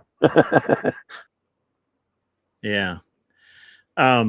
So we have Enrique Tarrio versus Dylan Burns. I think we have a temporary, we have a filler prompt right now, but it's going to be a good debate. Then we've got we've got a debate which I am not a fan of, but I'm sure that all of my audience is going to just want to see it just to see who gets the W.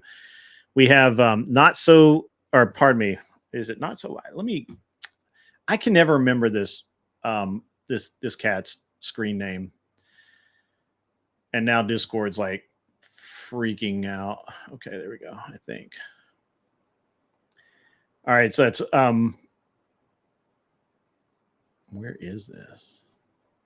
Mostly peaceful Polynesian versus Alexander Medeiros, something like that. And they're going to be debating polygyny. No. Yeah. Oh, or boy. polyamory. No, pardon me. I'm wrong. It's polyamory, not polygyny. Polyamory. Yeah. Polyamory. So is monogamy or polyamory better for society? Is any of them religious?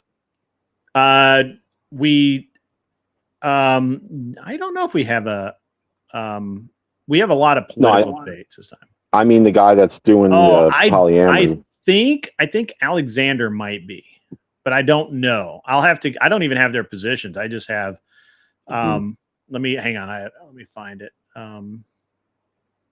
No, but I just wanted to get this last point out real quick. Sure. It's gonna be uncomfortable, but I feel like I need to address it because of all the craziness that's happening, like in some of our spheres or whatever. So it's just like, I for me personally, I'm not attacking anybody, but some of the practices that I've been seeing lately, like with these people that, whether it's the doxing or the, like if you have a problem with somebody, I don't know why this stuff has to be done out in the open, right? And I like to think I'm fair or whatever, but like if I have a problem with, let's say, who's a mod in here, Raging Patriot. I'm not going to go and be like, Grid, you're an a-hole or whatever because you took his side over me or whatever, and he's a butt face or whatever. I'm not going to do that shit like out in the open. So I think that's kind of a bad look, Yeah. And it seemed to say, like, I think the whole scenario that happened over the past couple of days, right? Like I'm looking at it and I'm like, I said it in another Discord where I was like, if certain groups shouldn't be crossing each other's paths because they're not in the same sphere. Like an example of this would be like the sovereign citizen people, right? Yeah. Or what business do they have, mixing up, coming out with like a group that is a newscaster, for example. Like it's just doesn't, it's like oil and water. Safe to say, like, and I'm not telling you what to do or anyone else, but these gripes that go on for years, I'm just like, why do we give a shit about this stuff anymore? Like, you know what I mean? Like we could just let things go and just move on because we have issues we're trying to deal with. I don't know why we have to keep harping on this. But then I look at the orbiters in certain areas and I know why. It's because these orbiters just keep pushing people because their butt hurt, right? They can't let it go.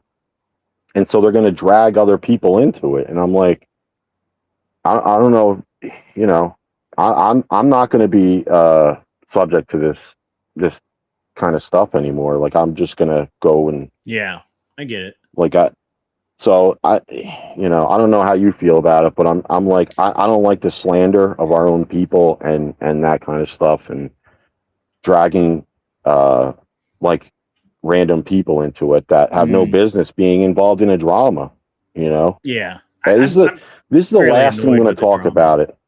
Yeah. Like this is the last time I'm going to say this about the drama crap. It's very discerning among the community. So yeah, I don't know what do you think? What's your take on it. Well, I mean, look, I think a couple of things. First, it's okay if people look. Hey, if you don't like that I associate with this person or whatever. Hey, you're best. Hey, man, I can't stop you from that, right? If you don't like me, or if you have a problem with me because I don't like you, well, that's not going to change. Like it's very difficult to change that, right? If someone just doesn't like you, then you can't do anything about that. I mean, you can try, but more than likely, it's always going to be that way. I'm kind of, I understand how this all works in that, you have, people who create content, you have people who, review that content, you have other people who do drama content based around the content that's done. Look, I get how all of this, all this works, but I don't particularly care about any of it, right? Like it to me, I would rather sit up here and talk about the politics or the finance, or talk about basically, things that actually matter, versus most other things. Now, I will say that, and this was weird. Like I'll even talk about last night. So it was weird last night, right? So it seemed like everything would be cool, and I would leave my computer and I would come back and it would be like a meltdown had happened. Yeah. Right. So I was listening to, I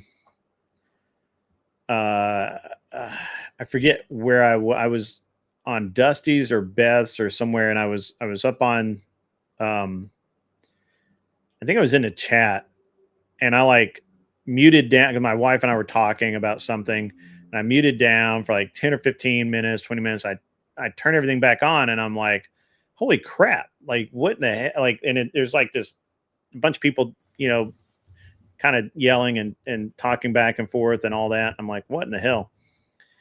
And, and I tried to give them a viewpoint on that. That's on Bess, right? I tried to give them a what I consider a healthy viewpoint on it.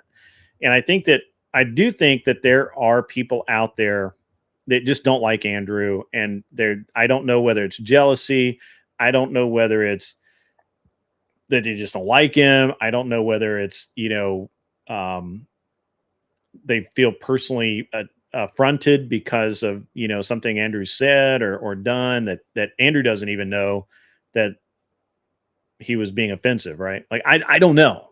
What I do know is that, what I do know is that I don't think it's cool. I think that there are other better things to talk about. And, I like a lot of these. I like a lot of these people on a personal level, but the problem is that the content is boring to me. It's hard for me to even get into. And I've had the tactic for a long time now of when I would come up and this would be going on, so I would try and change the subject to something that was more productive and something that was more interesting, especially to me. Yeah. And, the same thing happened. So Dusty came on, he was doing his thing. I muted down again. I went and did some stuff. I came back. Andrew's on, right? Well, actually, I think I talked a little bit about the Spiro thing from my point of view. Right. And, Andrew, basically, Andrew was on, and I heard what Andrew had to say, and then Andrew and I wasn't going to come up or anything, but I was still there when Flo opened the panel up, and the first thing that happened is everybody starts going in on Andrew, and it was just this huge cope fest of just Andrew bad, Andrew this, and whatever. But I thought Andrew was actually for what happened, I thought Andrew was actually within bounds. Right. Well, here's the thing. Here's the thing, right? Like, I don't like the, if you have a beef, like that's fine. I don't like the like dragging someone into it that you know, in some cases is your own mod, and getting into their personal life to be like getting a hit on somebody, right? And as far as that whole scenario goes, it's just like, dude, if we have a disagreement and we can't come to an impasse, it's like we just came to an agreement. We're just not going to agree. Like, and that's Yeah. that. Like, Well, but okay, so that's fair. That's fair. I agree with you. right. But what's actually happening is that you have a bunch of orbiters, right? Or Yeah. fans that have YouTube, and they will go and talk shit and start problems. And this is where I'm kind of like, I'm sick of the whole thing. Yeah. I Me too. I fully anticipate losing some friends and allies and not making new friends because of my position on this. And that is, I heard that, you know, Best channel was attacked yesterday, right? By maybe that's geez. true. I didn't see it. Yeah. I didn't see it. I don't really care. I think it's wrong if what happened happened. Because I can't say that happened. I wasn't there. But if what happened the way they said it did, it's detestable. Right. Okay. Yeah. And there's so many people right now who are acting like they are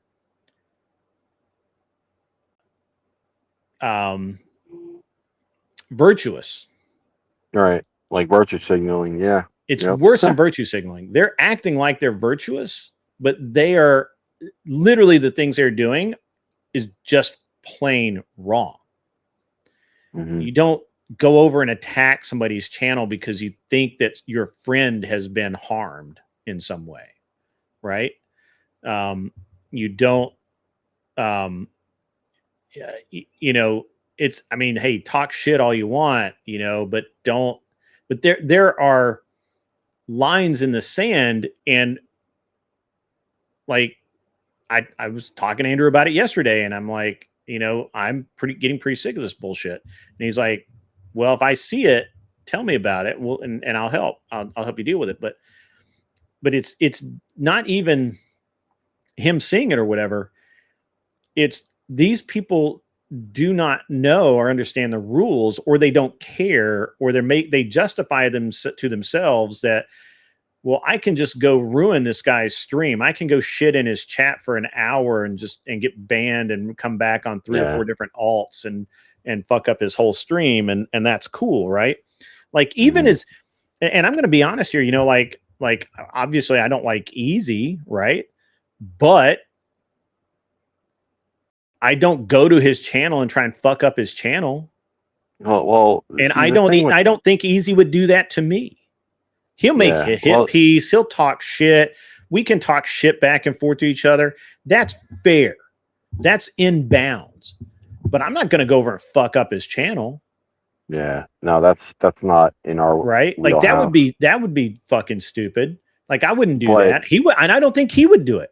And so, but what we have is we have a lot of people who like, and like Flo, Flo and I battled for like 9 months, and we're not really battled, but I ignored him, and he tried to get my attention, but he never went out of bounds. And even with, I mean, I do think sending the mugs or whatever, I think it was mugs, sending whatever it was to Andrew at home, that's not cool. And I think he know, I mean, I think he knows that. I think he feels bad about it. It's happened. We'll move on. We'll see what happens from here. But it just really seems like that there's a bunch of people out there who I don't even care to know because of their behavior. I don't know that I can put it any other way. Right. Yeah. No, I get what you're saying, but the thing is I don't even think it's more like you were saying, not even the channel owners themselves, but the people that were possibly spurned by people or whatever, and just can't, like, the amount of things you could do in the meantime, right? Like, instead of focusing your attention on some beef that is like 2 years long. Like, I what's the utility in this? You know what I mean? Like, Right. and I get it. We've had some, even our kind of neck of the woods. We've had a couple of beefs here and there, and like, an example for me is, you know, I'm not going to call him out or whatever, but Are We Not Men? Like, me and him, we kind of butted heads a few times, but we're past the shit because we understand that, like, now we have a problem that we're dealing with, right?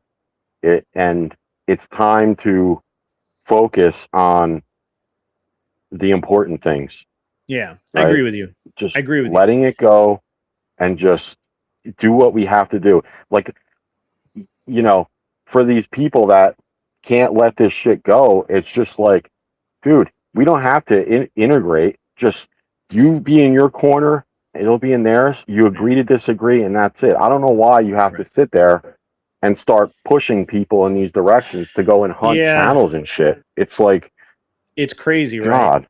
It's crazy. Well, I mean, look, hey, I've been told that I'm a liar, which I don't. I mean, there's apparently videos out there that prove I'm a liar, but I think I've owned every single one of everything that's in any of those videos. And I don't know because I haven't actually watched it, but my understanding for what people have told me about it, this is none of that shit's new, right? Like I've told you I was a bad person and I did this, right? So whatever.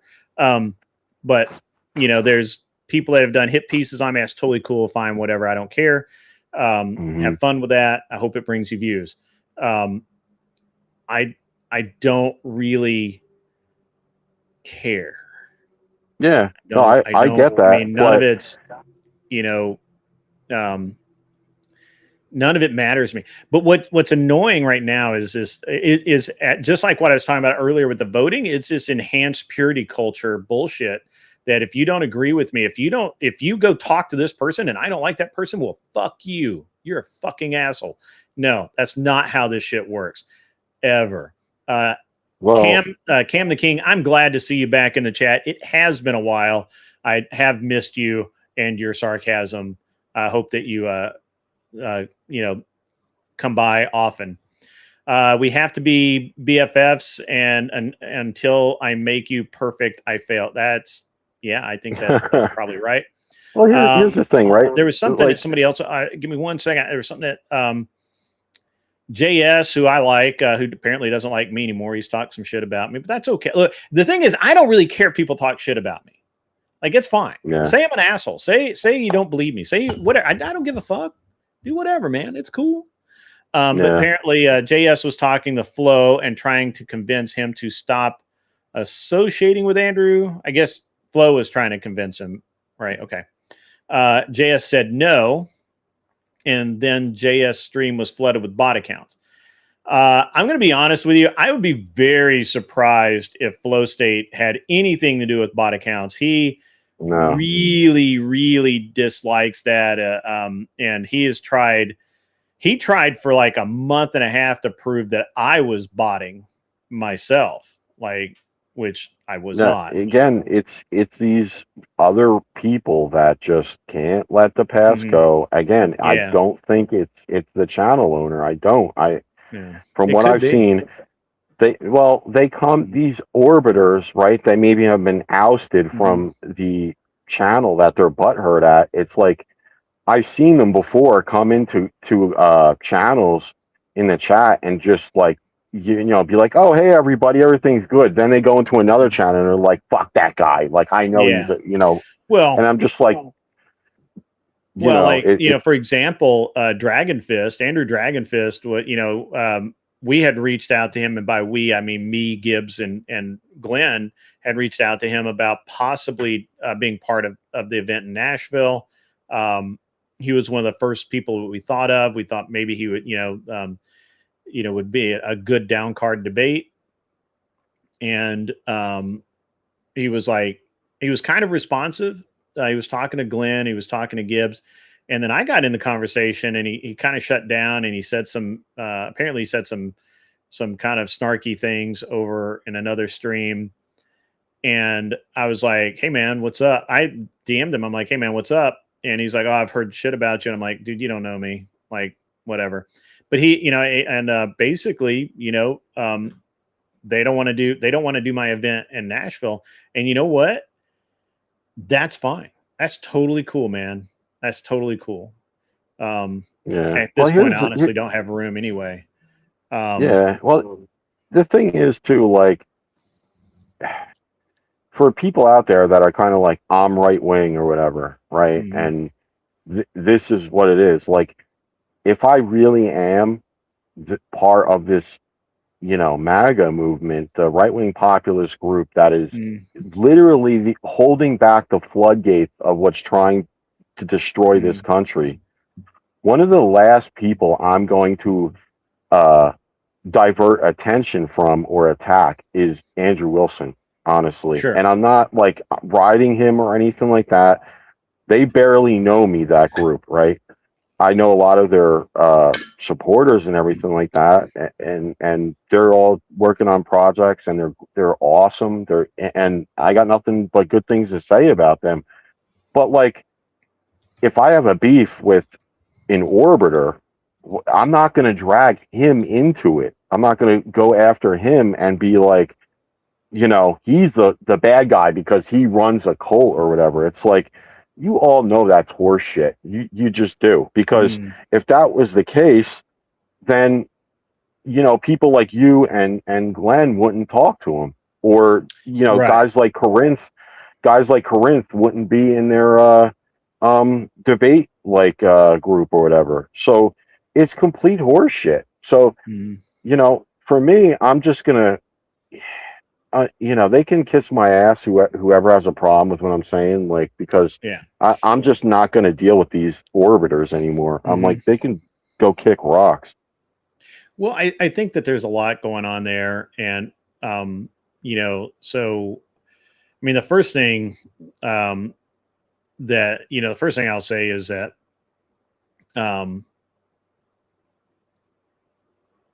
I think that for the most part, we should all try and at least get along.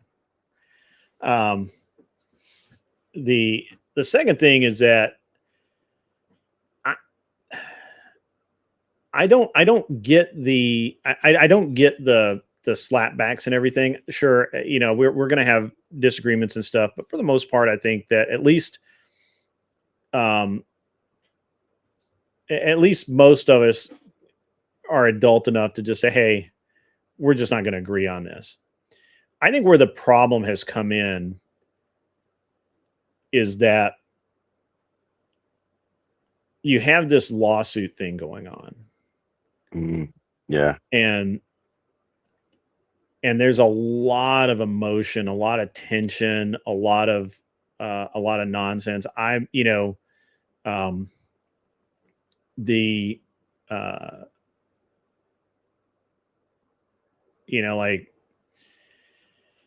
I don't know, man.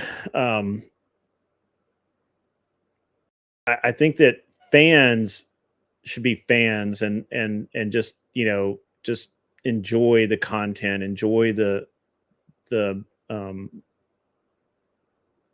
opportunity to hear and see and all of that. Other content creators, and do your, create your content, man. It's actually, I've been really busy lately. I don't know. I know that you've noticed I haven't been on a whole lot. I've been super, super busy. Well, I think your project is awesome with the word debate thing. Yeah. Well, that's just one thing. I mean, like, I've got the gun channel that I've been neglecting, but I've got some stuff to do on it right now. I've got, this is a time of year where I'm trying to find businesses to buy and just, try and figure things out there. I got a lot of stuff going on. I've done a lot of traveling this year with my kids and my wife. And, so I do not have enough hours in the day. Right. And for me to come on and so I just haven't been able to just sit here and just do this. I just haven't had the time. I'm trying to change that, but like, I got to tell you, like, are you going to do your like what is it, Monday, Wednesday? Are you gonna do your new show still? Yeah, so I'm trying to get back to where I do Monday, Wednesday, and Friday for this style of show, and Right. then Yeah.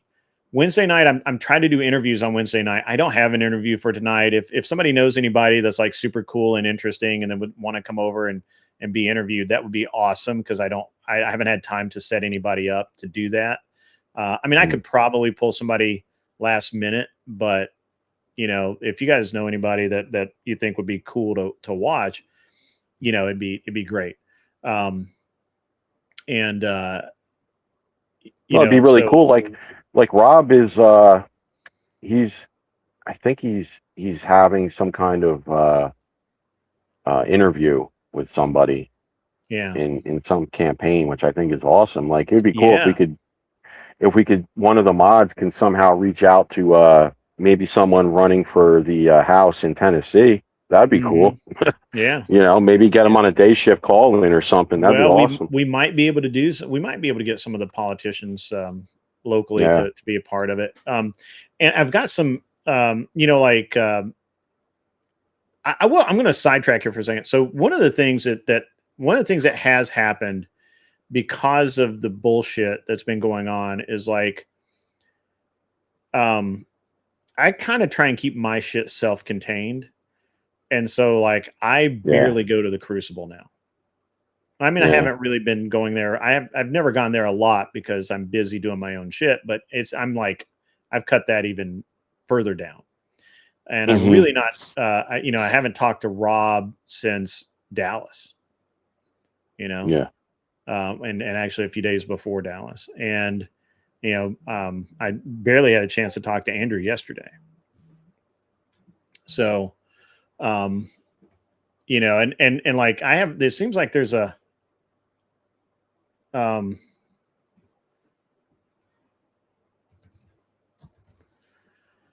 and I don't know. I think it's an interesting thing. Apparently people are dogging me over at, I guess Jake Rattlesnake's server right now. I just got a message. The problem is, you know, like I'm going to hear about it.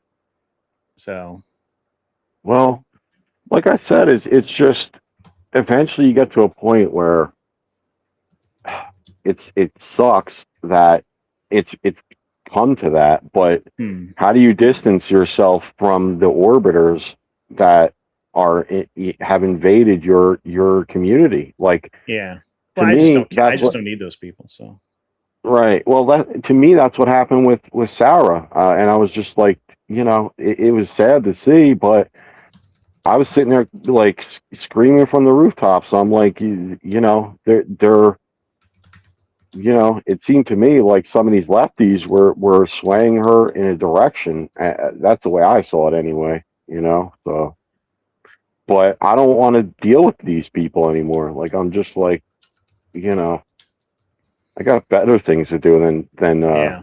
cry about some drama bullshit, you know. Yeah, I want to address some of this in the chat here, really.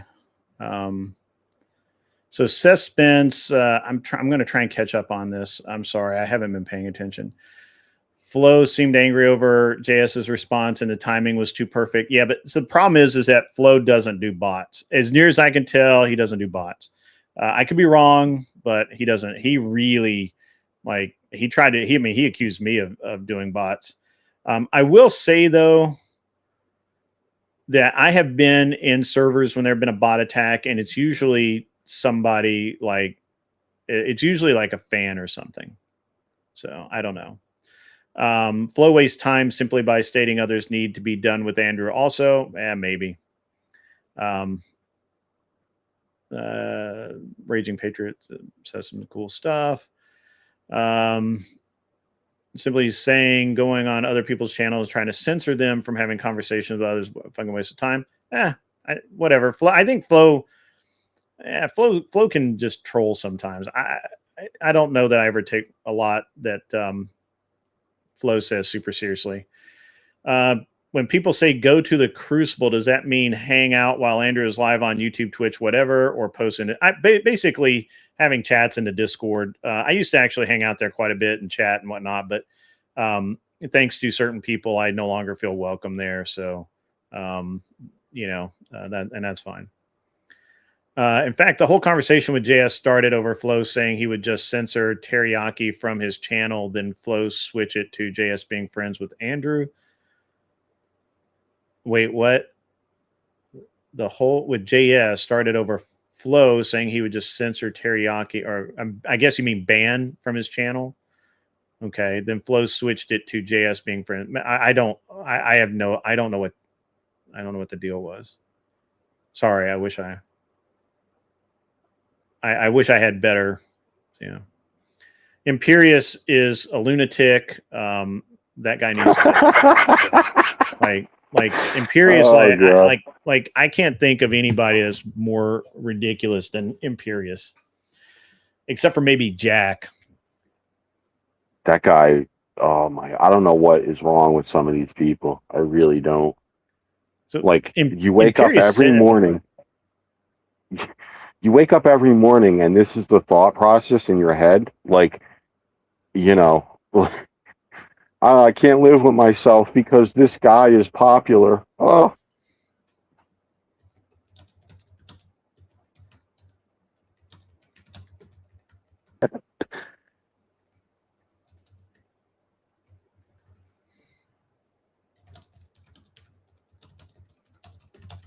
Sorry, I got sidetracked. Got ERT report shut down recently. Yeah, that's. Do I mean Jack Talcott? Oh boy. I don't know. I don't mean Jack. I mean Imperious. Imperious is literally a lunatic. I don't know. I've only talked to Jack Talcott once, and it was weird, and I don't do it anymore. Like Jack Talcott was like very strange. I got you, bro. I got you. I did see them. Brandon, what's up, my man? Hey, how was Sturgis, man? Oh, no, man. I think Teriak and Flo were having an issue, which is fine. Did you hear about that biker rally in Michigan? No. When they were fighting with the Muslims? Holy shit. Yeah. Wow. Yeah, and they had a Christian march there as well. They said the Christians were like, hey, we're going to have our own march in Dearborn, Michigan, right? And then the Islamists showed up, and they were like trying to prove something, right? But then the bikers came in, and then it's like, what are you going to do now? I think they're forgetting, who a lot of our some of the people on our side are, because you're not going to put up with that shit for much longer. But yeah.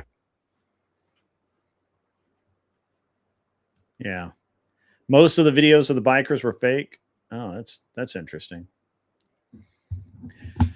Teriak and Flo don't have a beef, says Josh. Okay, look, I can't keep up with this. I don't care enough. The drama's I don't really care about drama. You know what I really do care about? I care about, I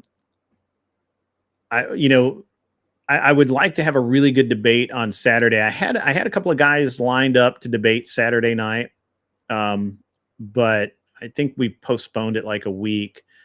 Maybe I can get them in there, but if not, if somebody wants to debate on Saturday night, we're going to do Saturday night fights. So let's make it happen. So that sounds awesome. Yeah. Yeah. But so I'm going to drop, but I'm glad we got that out there. It was a good conversation. I really appreciated it. Josh, if you would like to come up, you're welcome to hit the link and come on up. And Mr. As always, man, thanks. I really appreciate it.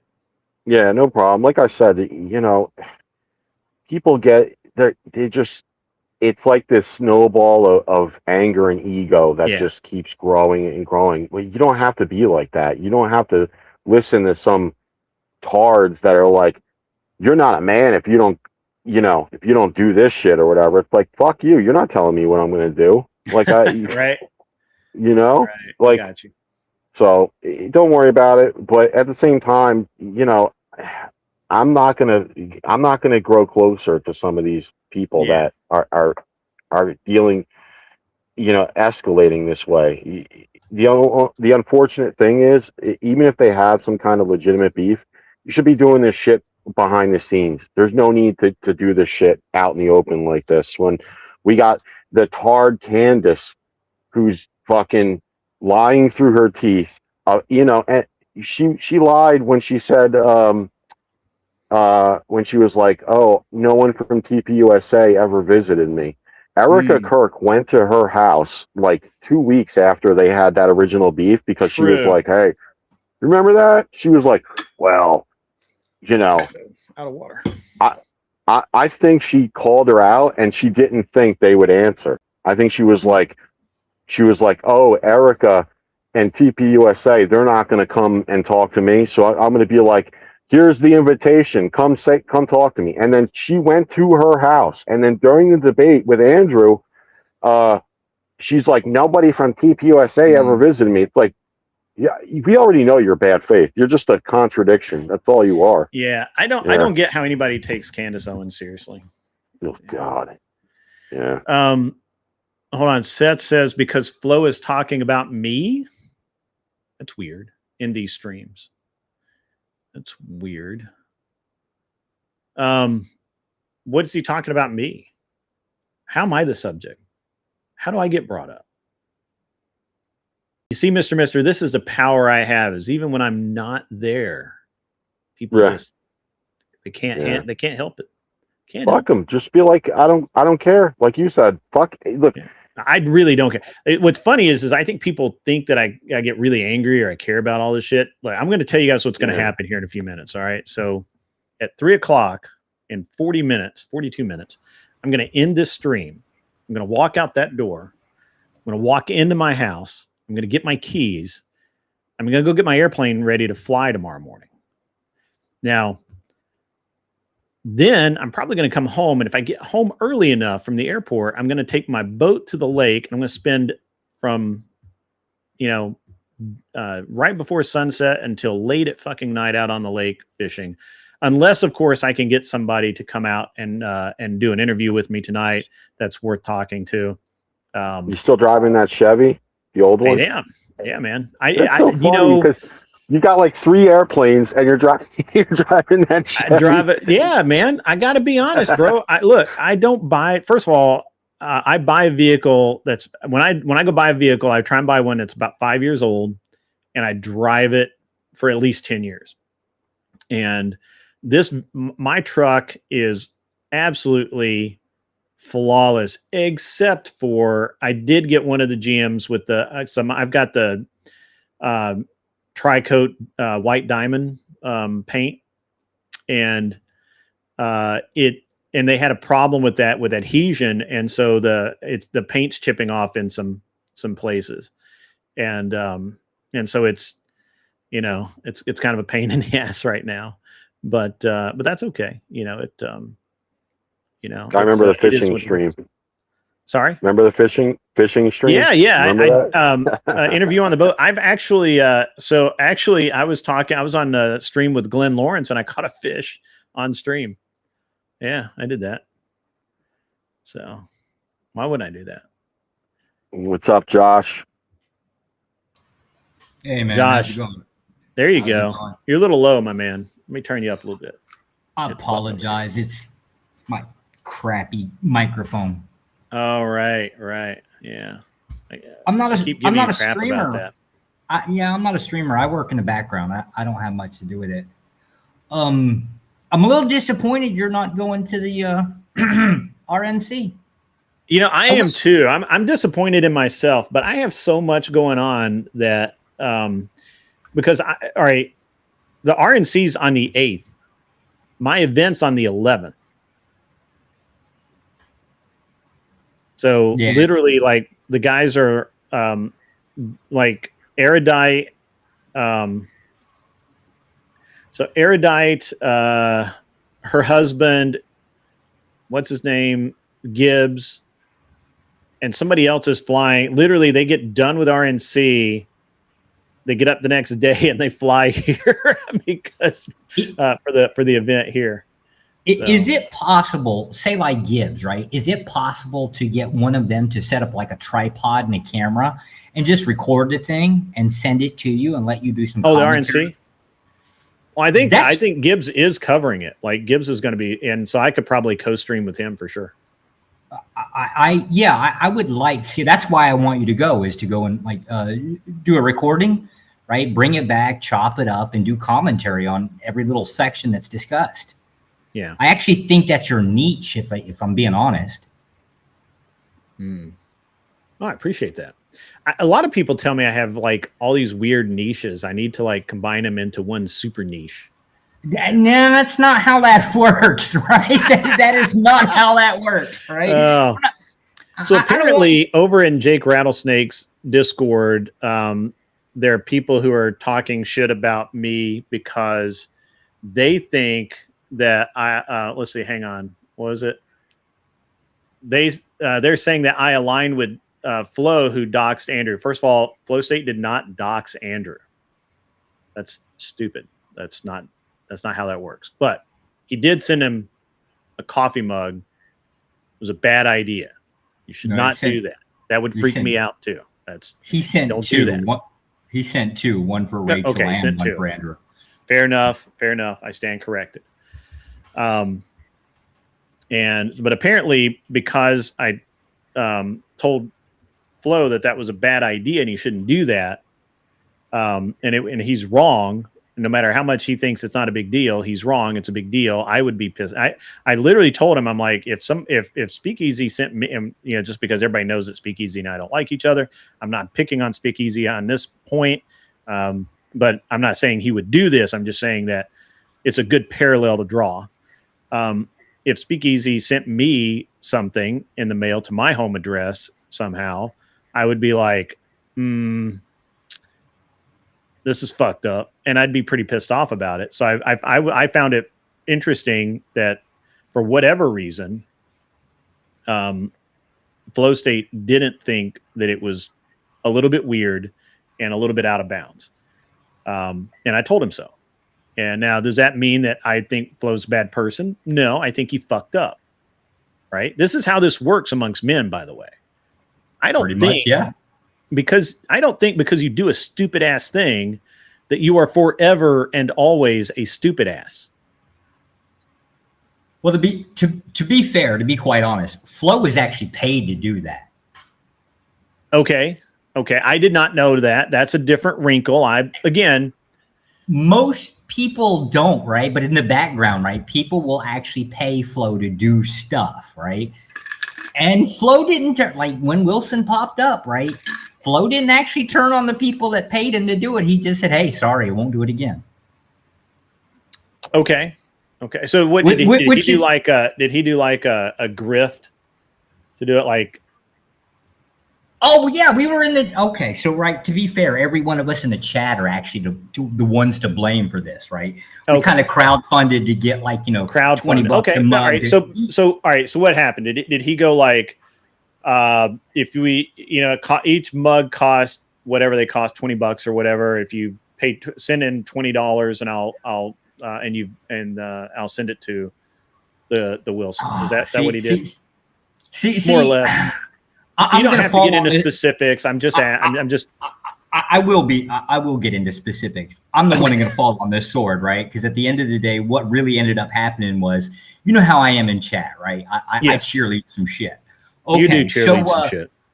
I started by basically saying, we ought to send these damn mugs, right? And of course, we were going to we were trying to send them to Candace too. We just couldn't get her in enough time. It wasn't possible. Why would you do something like that? Because it is kind of like the most. It's kind of like an insult, right? It's a parody mug, right? It's his logo. Just it's instead of the word Crucible, it's a cuckable. It kind of but it's too close to his actual logo to be really a parody. I will agree with Andrew on that. That I think that it's really close, like the same. Yeah, it uses that. It uses the same font. It specifically uses the same font. It just changes the spelling. Yeah. Wait. Okay, so what? Do you have a problem with the Crucible? The Crucible? No. Well, then why would you do that? Oh, I don't actually have too many particularly problems with most people, but I am very good at starting fires. That's what I do. I'm very good at it. So okay, so just so because I'm starting to try and reconstruct this. So apparently, according to Raging Patriot, who was probably there, Dusty got paid $50 each. We got more than $50 to send the mugs to the Wilsons. Okay, fair enough. He could have used a PO box. I did come in last night early enough to see Flo say that he would have. He looked for it. He couldn't find it. I don't know that he looked really hard if he had the actual addresses. I think he would have. That part's probably my fault too. So for those who don't know me, I keep records of everything, right? Like I have a spreadsheet of users and all that other good stuff, addresses, phone numbers, things like that, right? No wonder you're nice to me. Look, if I show up at your house, Grid, the only thing I'm really interested in is that reloader. Like I fantasize about this thing constantly. I'm still pissed off at how much you paid for that. You and I are going to fight over this thing, right? How you got that price is not how the price that I can get it at. I'm really understand. Pissed off at you. Right place, right time. Yeah.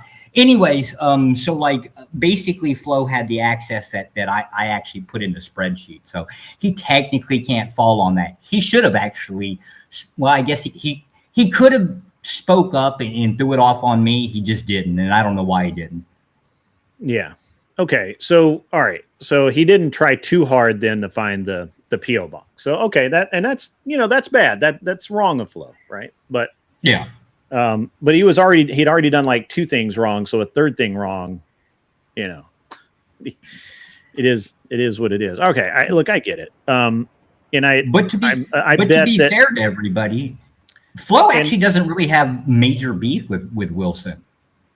Right. And what's funny is yesterday before all this happened, I was in a private chat with some people, and I said, I don't think that Flo really has a beef with Andrew. I'm not sure how much of a beef Andrew has with Flo at that time. This is prior to the mug revelation.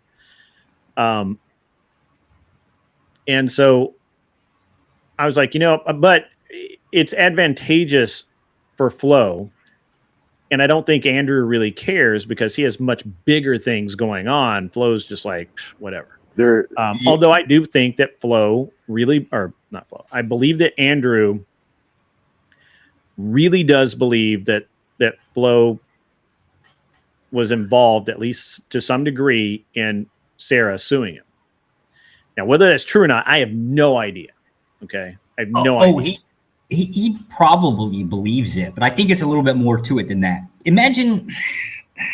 Look, Mr. Wilson has always had, and I mean, even before Sarah, he's always had like a lot of stuff going on. Sure. Like as long as I've known him, he's always had a lot of stuff going on. Mm.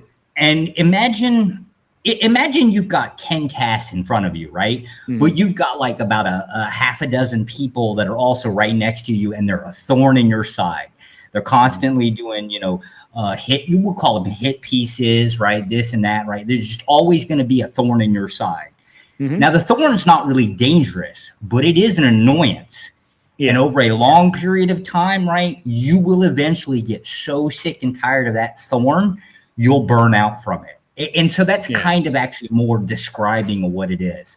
That's the name of the game. Maybe. Go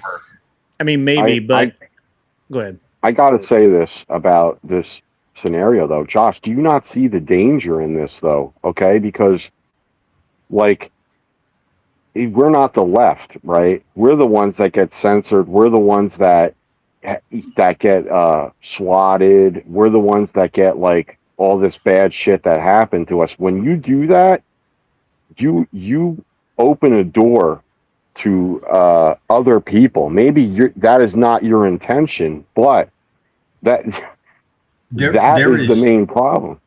Well, so here's the problem with getting swatted. The moment that you're public in any format, like doing shows, doing whatever, you can't hide. There is no way that you can be on any digital platform in any form. Why? Why do you care about that?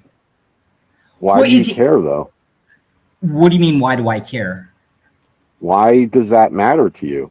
Well, that's the point. There's always going to be somebody out there that would effectively going to do you harm. And the moment that you are out there on like a digital platform, you can't be erased. I'm actually in the process, the people that I work with, to kind of get them. You can't make a digital footprint disappear, but you can obfuscate it enough, right? Like I'm on the process of actually working with people trying to get their phone numbers into virtual phone numbers, getting stuff away. However, I'm very selective on who I assist and who I don't, is really what it boils down to. Like, I ain't trying to help every Tom, Dick, and Harry. It's just some people I work with that I prefer them to disappear. Sure. But the concept of the moment that you're out there on the Ethernet, you're done, right? It's not if it's going to happen. It's more like now a point of when it does. No, it's not. I mean, all right, well, it shouldn't happen to begin with. Yeah, but you can't. We're going too far with this, though. I think, and you know, I like kind of the subject, but I'm kind of just keeping it to these two guys, right? So, I think, you know, honestly, I don't know that Flo has any real animosity towards Andrew. It's just, Flo is doing this because this is how he makes his living, and this is good for business for him, or it has been. I don't think it is now. I think he's gone too far, and I think I think, you know, that, and that's fine, right? I think I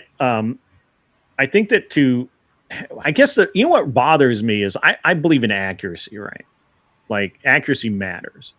And so if you're going to say something like, yeah, Metal Food says, yeah, right. Flo only really cares about the content. He is a drama farmer.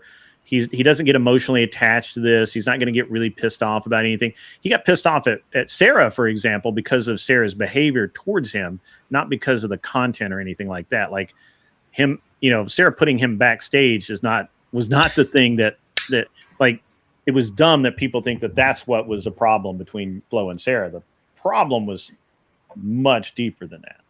I'm not going to get into it, but whatever, doesn't matter. And ultimately, when we're talking about these things, you know, you can't do anything. I can't do anything about it. I can't do anything about what Flo's doing. You can't do anything about what Flo's doing. You can choose not to watch him. That's totally cool. And I'm using the global you. I'm not talking about you personally, Josh, or you, Mr. Yeah. But from my point of view, what my only real concern is that, look, these are the optics, right? And I think that Andrew was rightfully pissed. I would have been pissed. I think that, I think Flo's probably unhappy that happened, and that he probably regrets doing it. But it is what it is. Now, you know, just for example, you know, Josh has said he keeps files on everybody. It's really hard to find out, for example, where I live, but you can find my phone number you can get my phone number in 8 seconds or less, depending on how fast you type, because it's been out there for 20 years. And I haven't changed it. Now, does that mean that you should call me? No. But does it mean that I take all of this stuff really super seriously? No, it doesn't. But anyway, Grumple says, Josh, what my files say? Yeah. Grumple Stillskin. I actually do have some comments on him, mostly about political stuff. There's actually questions in there. One day, if I'd ever get on panel with you, they were questions I was supposed to ask. I just have a hard time keeping track of people, like, you know, where they are at. I usually keep it like as a fast index file. There's some people that I really got questions for, but the problem is it would be a topic like 6 months ago that might not be. As for Grid, I'm only calling you if there's an emergency, and it has to be a really bad one. Right. Everybody wants to know what's in their file now. Metal Food. I think that's is that Anson? I don't know him. I Metal don't know. Food Sorry, storage cylinder sounds like Anson Knowles. It just sounds like something Anson would come up with. But at any rate, look, I think what Flo did was really stupid, and I would not have done it. Now, I'm not going to criticize him beyond that, right? I think it was stupid.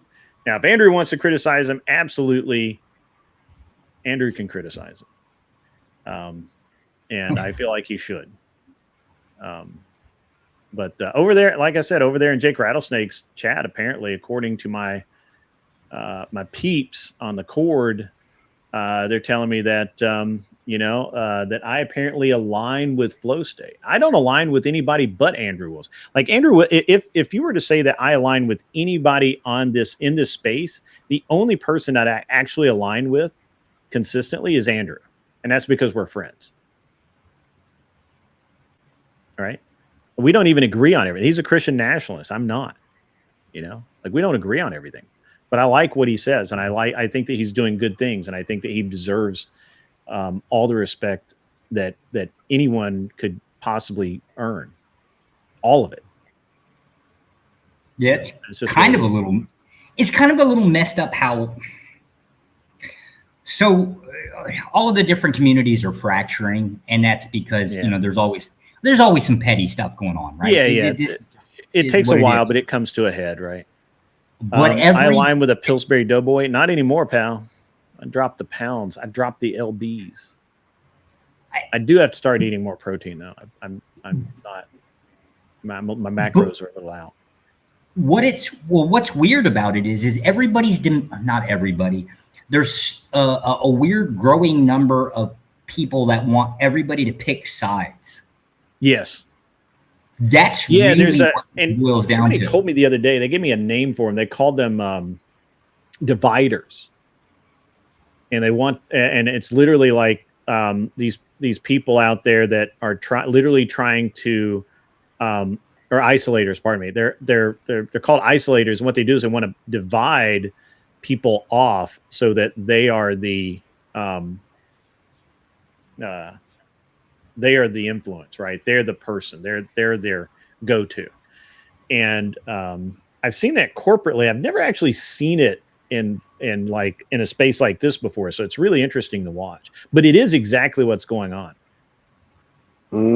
I kind of disagree. I think that this is just me, and this is why I've kind of tried to steer some people that I think have good intentions from some of these groups, because I think all this is people that are butthurt because of one simple beef that happened 2 years ago that they just can't let go. I think everything stems from that, and they're just manipulating people into trying to hurt each other. So and my proof of evidence of this is, if it were just about a doxing, why does that whole subject come up afterwards, immediately after every time? Like, why can't doxing who? 2 years ago? Which one? Not 2 years ago about doxing. I'm just talking about the beefs between like the beef sector and maybe Easy or whatever, and that whole scenario or whatever. And there's like a group out there that just can't let this stupid shit go. Like, I think that's the stem of everything. And I keep saying, I'm just like, guys, how long are you gonna be butthurt about this retarded shit? Like, who cares? Like, seriously, am I a bad person for saying fuck it? Like, I just don't give a shit. Like, you guys disagree. Big deal. Why would anybody judge you for saying "fuck it"? Like, isn't that's Grid's famous quote? Is I don't care. Look, I'm gonna be honest here. Like, I've been guilty of over the past probably 12 or 15 weeks, maybe a little longer, of kind of indulging more in the drama sphere, kind of panel show groups, and and they kind of basically don't exist without drama, because they don't have anything else to talk about. They don't have, they're not solving they're not solving for cancer. They're not ending world hunger or anything like that. They're talking shit, right? And they need to talk shit for 5 or 6 hours a day, and it just and I kind of got into those. I'm trying to limit my intake now, because I think that what it ends up doing is and there's nothing wrong with panel shows. I enjoy going on them, but I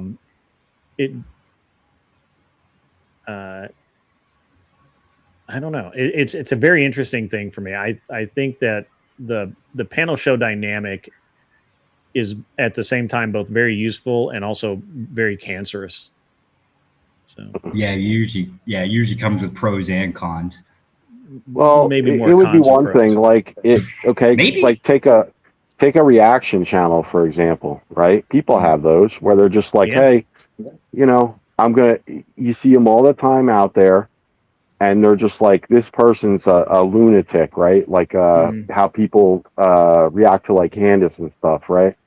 And they're just like, we don't agree with this, we do. We're picking things apart. There's a big difference between that and then taking a group of what they call spy stream, people or whatever, and then sending them into another group to go fuck with their shit. And it's just like nonstop in that regard. It's like, why? Why do you care that much? You that emotional? Like, geez. Yeah, I mean, and that's why I've always kind of kept my panels, if you will, I try really hard to be like 4, no more than 4, because then it gets out of control. So, Brandon, hit the link, man. Hit the link. Come on up for a few minutes. Be cool. Yeah, so it's like I said, there's a difference, and over the years, like I've been a mod on some other channels and stuff, not even related to certain channel topics, like the manosphere and stuff like that. That stuff doesn't happen in those groups. That's why I say, like, there's a select few that are notorious for it. And I'm not saying exactly it's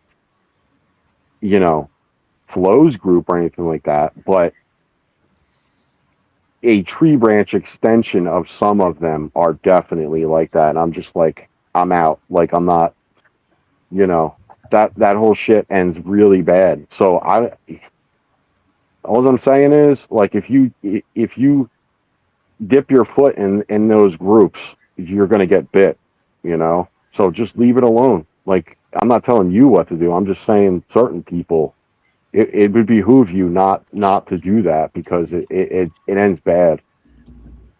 Lawsuit, this, whatever it may be.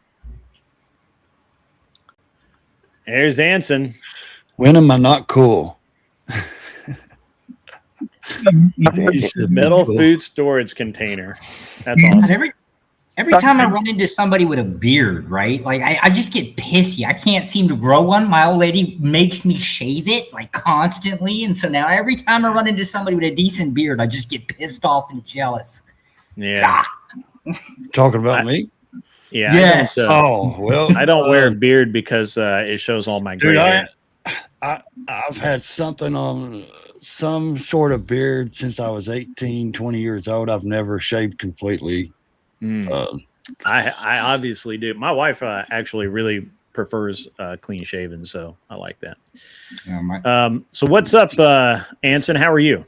I'm great, man. I heard Mister say something about a lunatic. I thought he was talking about me. So I figured you're not a lunatic. Hey, I tried to call you, and you did not return my phone call. That's weird. It is weird. I was like, huh. Yeah, I don't know. I didn't know you had my phone number, Grid. That's embarrassing on my part. Well, you sent it to me, and then you deleted the account. Are you still giving all your money to Def Nut? No, I stopped giving all my money to Def Nut. I should have kept giving it to her because she makes good points, but I decided to give my money to other stuff. There's this one feminist chick who's running for city council that I've been giving money to. Oh, God. God. Yeah. Anson, I've missed you, buddy. How have you been? I've been all right. No complaints, you know. I know that you've popped in a few times, but you're just not as active as you used to be. Yeah, well, kind of like what you're describing. Like I kind of went crazy on going on a whole bunch of different panels, and and I'd even like find obscure panels to go on, where I'd be like the only white guy who spoke English, and just to see what would happen or whatever. And what I discovered is that everyone's retarded. True. Telemundo. Are you coming up to? Are you going to come up for the debates in 2 weeks? 2 weeks. Hold on. What date is it? September 11th. September 11th. Friday. Yeah, I'll have to check my calendar. I've got a whole lot of stuff I do, but if I don't have my kids that weekend, I'll come up. That sounds like fun. September 11th. That seems like an important day. Oh, that was that day that airline got the bad customer service reviews. That's yes, that also. Yeah. That also happened. Yeah. That's fucked up. It is. Leave it to Anson. I don't see how he keeps up with all the accounts he's got. I mean, just watching. He burns them. Like so he makes an account for like 2 weeks, if that, and then he burns it and creates a new one. He had a show for like a couple weeks, and it was awesome. I really enjoyed it, but he made all the mods women. Like all the mods were women. I wished I had that kind of. And that was exactly as degenerate as you think it would be. No, not exactly. I haven't banged any of the women from YouTube. I'm not that degenerate. Oh, did you see Lotion Gate? Oh yeah. Which one are you talking about? You talking about Marte? No, that's another one. I'm sorry. No. The one with Easy. I don't talk about that man on the internet anymore. Really? Yeah, I don't want to do drama. Like I realize that you're like that's why y'all don't see me. I don't. Yeah, like that really quick. I just have to make a point about that. That whole scenario was what I was talking about before with when they were dragging someone else into their drama.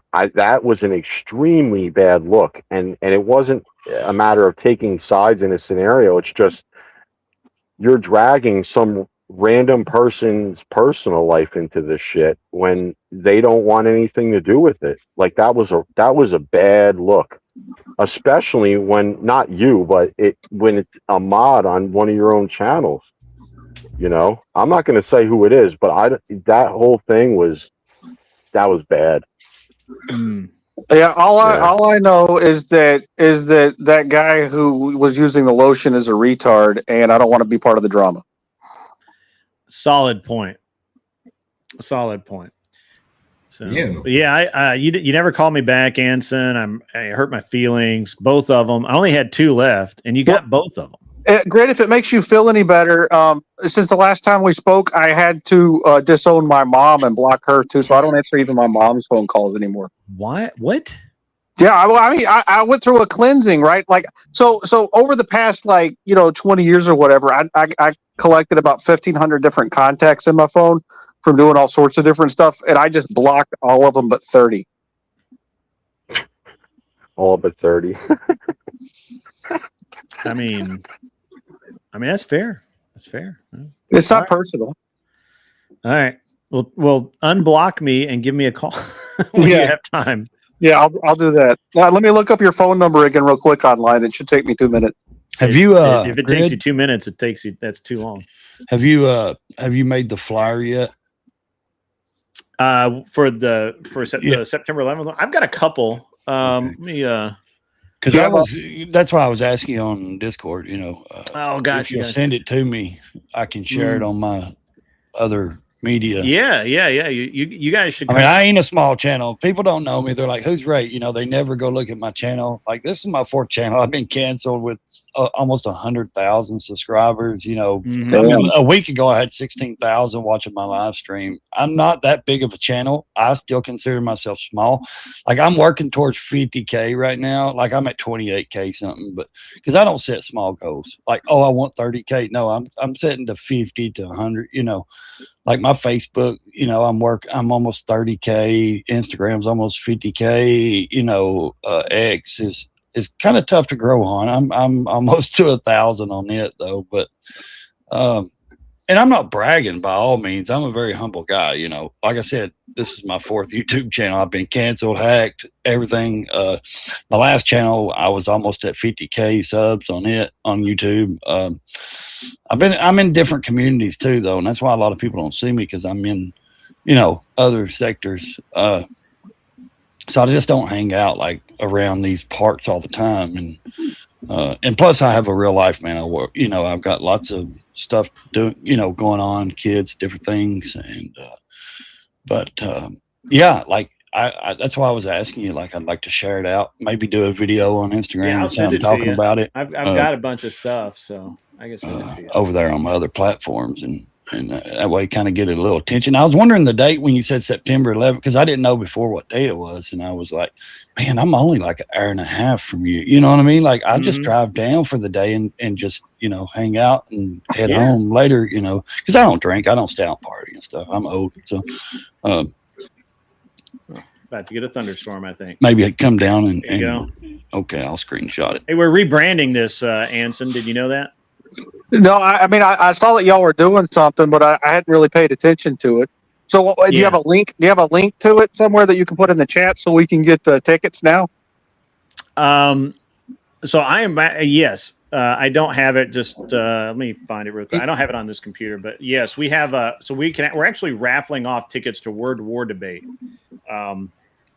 And as soon as I get the information, I'll make sure that Discord has like an event link. It has its own built-in thing for it. I'll make sure it gets out. Well, hold on, I've got it. Let me give you the link here. I'll throw it out in the chat. So this is already created. It's it's $20 per entry, and can we pay at the door? Yeah, you can, but you can also enter to win the tickets to Word Wars. This is, and you can buy as many of those tickets as you want. I don't know anybody over there. I prefer just come hang out with you. You know, that's perfectly fine too. I don't know those people. He publishes to Twitch first. Hate you. I like the new. I like the new. I like it's the new not supposed to do that. That's good. That kind of gives it more of a, you know, theme. Mm-hmm. Yeah. I rebranded it because Battleground can be used for any city, right? Like we can do Battleground Miami, Battleground Knoxville, Battleground Dallas, you know, whatever. Yeah. So hey, Glenn Jacobs, the mayor up there, that would be good to get a hold of him and try to do something in Knoxville because we're trying to. Dude, he is all about like getting rid of the flock cameras. Like he was on a show, he was doing something the other day talking about he didn't want them there, all this stuff. Like he's really big. And if you guys don't know who Glenn Jacobs is, he's Kane off wrestling, the mayor of Knoxville. He was Kane. So he's really big into politics. He's a very big conservative. Really cares about Knoxville. I mean, he's good for Knoxville, I think. So yeah, I'm my buddy Anson. We have coming to the event is we have Enrique Tarrio versus Dylan Burns. We have a polyamory debate between mostly peaceful Polynesian versus Alexander Medeiros or however you say his name. I don't speak the Spanish lingo. And then we've got Vince Wilson versus I think he's going against Carson Carter or something like that. Hey, Natalia, good to see you out there. We've got Taylor Fogarty going in the girl v girl debate. We've got Taylor Fogarty going against, I think, Owlishness. We'll see. We're actually, that one's a little bit. I mean, I'm pretty sure it's going to go down, but with those two, but it could be. We could have two girl v girl debates, and the other one would be Abbers Unleashed versus another female to be named, which we had one, but we got to make sure she's still going to be there. But we have like 6 great debates. Hey, what's up, Kel? I think we wanted Abbers versus Kel, but Kel has to get a ticket. Yes, we know Vince Wilson is Doghouse. Yeah. Kel should raise the money. I mean, she's got a channel still, right? She could totally raise the money. Yeah. So I think we were talking about having Kel come out to do it. And I think that it was Abbers Unleashed versus Kel, which is hilarious that as I say that, Kel speaks up. Well, don't you have 3 planes? Just fly out and get her and bring her back. Yeah, it's a long and small planes. That's a long trip, buddy. Oh yeah, that's huge. That's like a 2-day deal. Yeah. Ticket for what? Oh, Kel, we're doing the event in Nashville. We're doing the debate event. We're doing Battleground. Here, let me throw this back up here. You can always tie her to the wing if you get tired of her. Yeah, that's. You ever see those stunt women? I'm surprised Gibbs hasn't reached out to you. We were talking about it.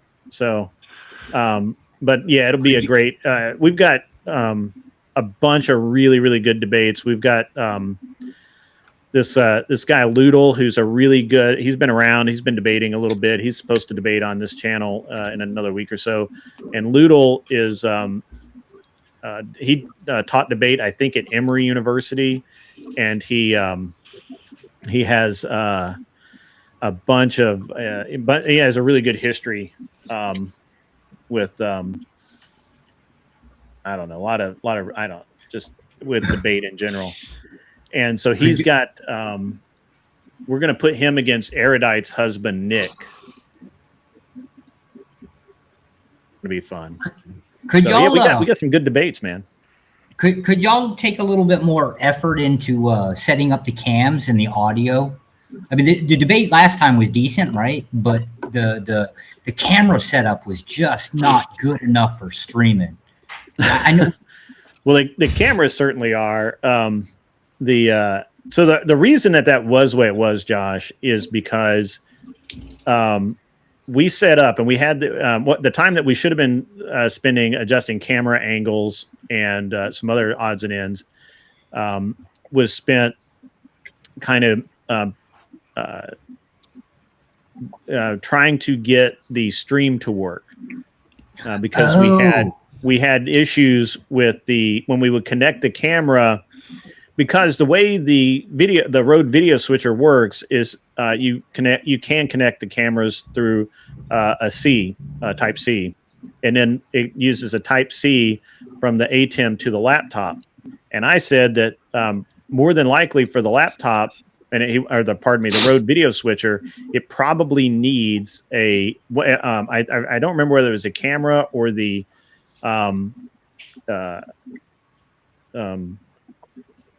computer, but one of them needed an HDMI to USB connection instead of the raw HDMI. And as soon as we put that in there, it worked perfect. Okay, that sounds. Are you going to do like the same? And we spent like an hour figuring that out. Like we were late because that one issue, because the camera would work, but it was really slow. It was really laggy, and we thought it was the internet. And we ran like an Ethernet cable, and we swapped out computers. Like we spent an hour or better trying to figure this out. And do y'all have a little techie going with you this time? Well, I mean, the problem was there were three people's tech. So they were using two of my cameras, one of Glenn's cameras. Glenn's Rode video switcher, which I had never used before, and he just got like a few weeks before, and he had used them before, but I don't think he'd ever tried to use them like this. Yeah. And so it was like, and we had two different laptops there. I always, so when we in Nashville, I'll bring a dedicated PC. I don't generally bring a laptop to try and run a stream through because of the memory requirements and the video demands. So it's not that the laptop can't do it. It's just you can run into serious issues when the laptop starts heating up or whatever. So it's just easier just to use a full size PC. And, all right. That was my only complaint about the last stream. Well, I mean, it would have. To be honest, I restreamed it. I didn't think it was that bad. If we had like if we had the hour and a half to 2 hours that was spent trying to fix that singular problem of the lag, we would have had, it would have been way better. But and we had like 4 people trying to fix this. Like there just wasn't and it was, I suggested using the HDMI to USB card. I forget what they call it. It's a Elgato makes them. They're called I don't know what they are, but no, it's good. Just this time, give yourselves enough time and kind of set. Well, I've seen y'all do better on audio video before, right? So like right now, I mean, the audio video here is pretty good. I mean, we're in my studio. The audio should be really, really clear with no echo. I want to set up and get a lot of streamers in there, and y'all are going to have to figure out how to do something about super chats. Yeah. That one I don't know how to handle, right? Because the super chats are pretty easy. The super chats are pretty easy to handle. Yeah, but everybody wanted them. We could even have TTS. So. Yeah, well, I don't know. Like I said, I don't know. Y'all gonna have to tinker with that one. That one's gonna be a problem no matter what. But, a single source TTS would serve, and then y'all could just split it afterwards. Right. Well, I mean, so the way it works is that and the other thing we did that was wrong, we should not have done, is and I understand why Glenn did this, but normally we stream it only to my channel. But this time we split the stream, and it was streamed on my channel and Glenn's channel. So neither of us got the numbers that we should have gotten, and the super chats were not like where they're supposed to go. So it'll all be, the next time it'll all be streamed on my channel, and then restreamed out. Yeah, okay, that makes sense. And then they can, and we're also, the other problem we didn't do last time was in between debates, what we should have done is started another stream, rated everybody over to it, and then shut down the first stream. Okay. Doing that would have made it really easy for me just to send like Vince his debate, right? Because what ends up happening is I have 10 hours of footage and to go through to get clips, to get everything else. And so, it's not very good.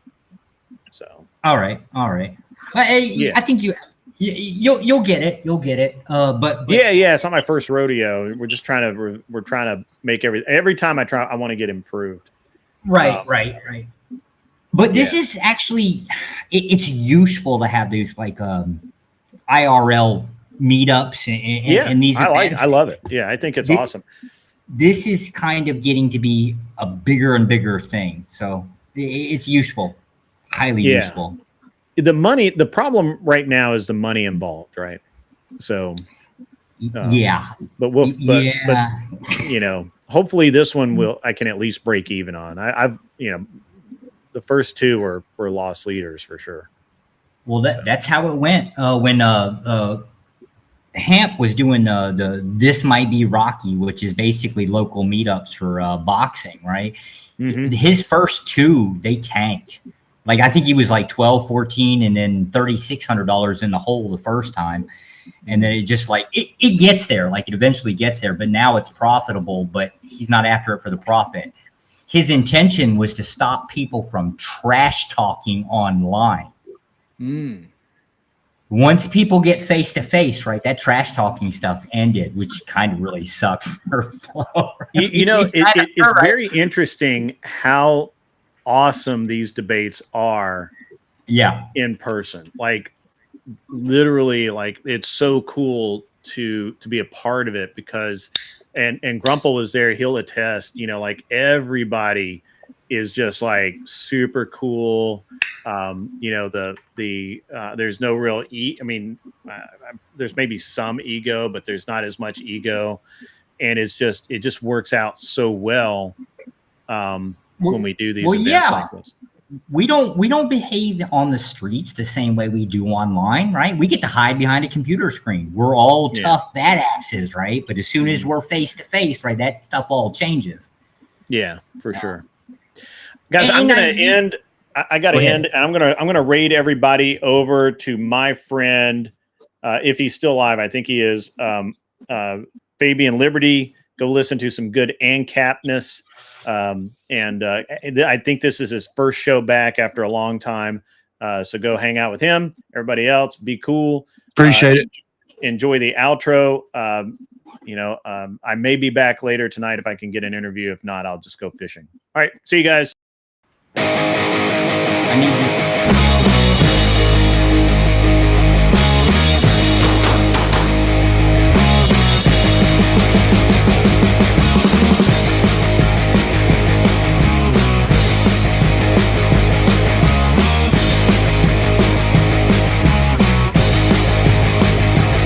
All right. Ready? Yep. Stand by.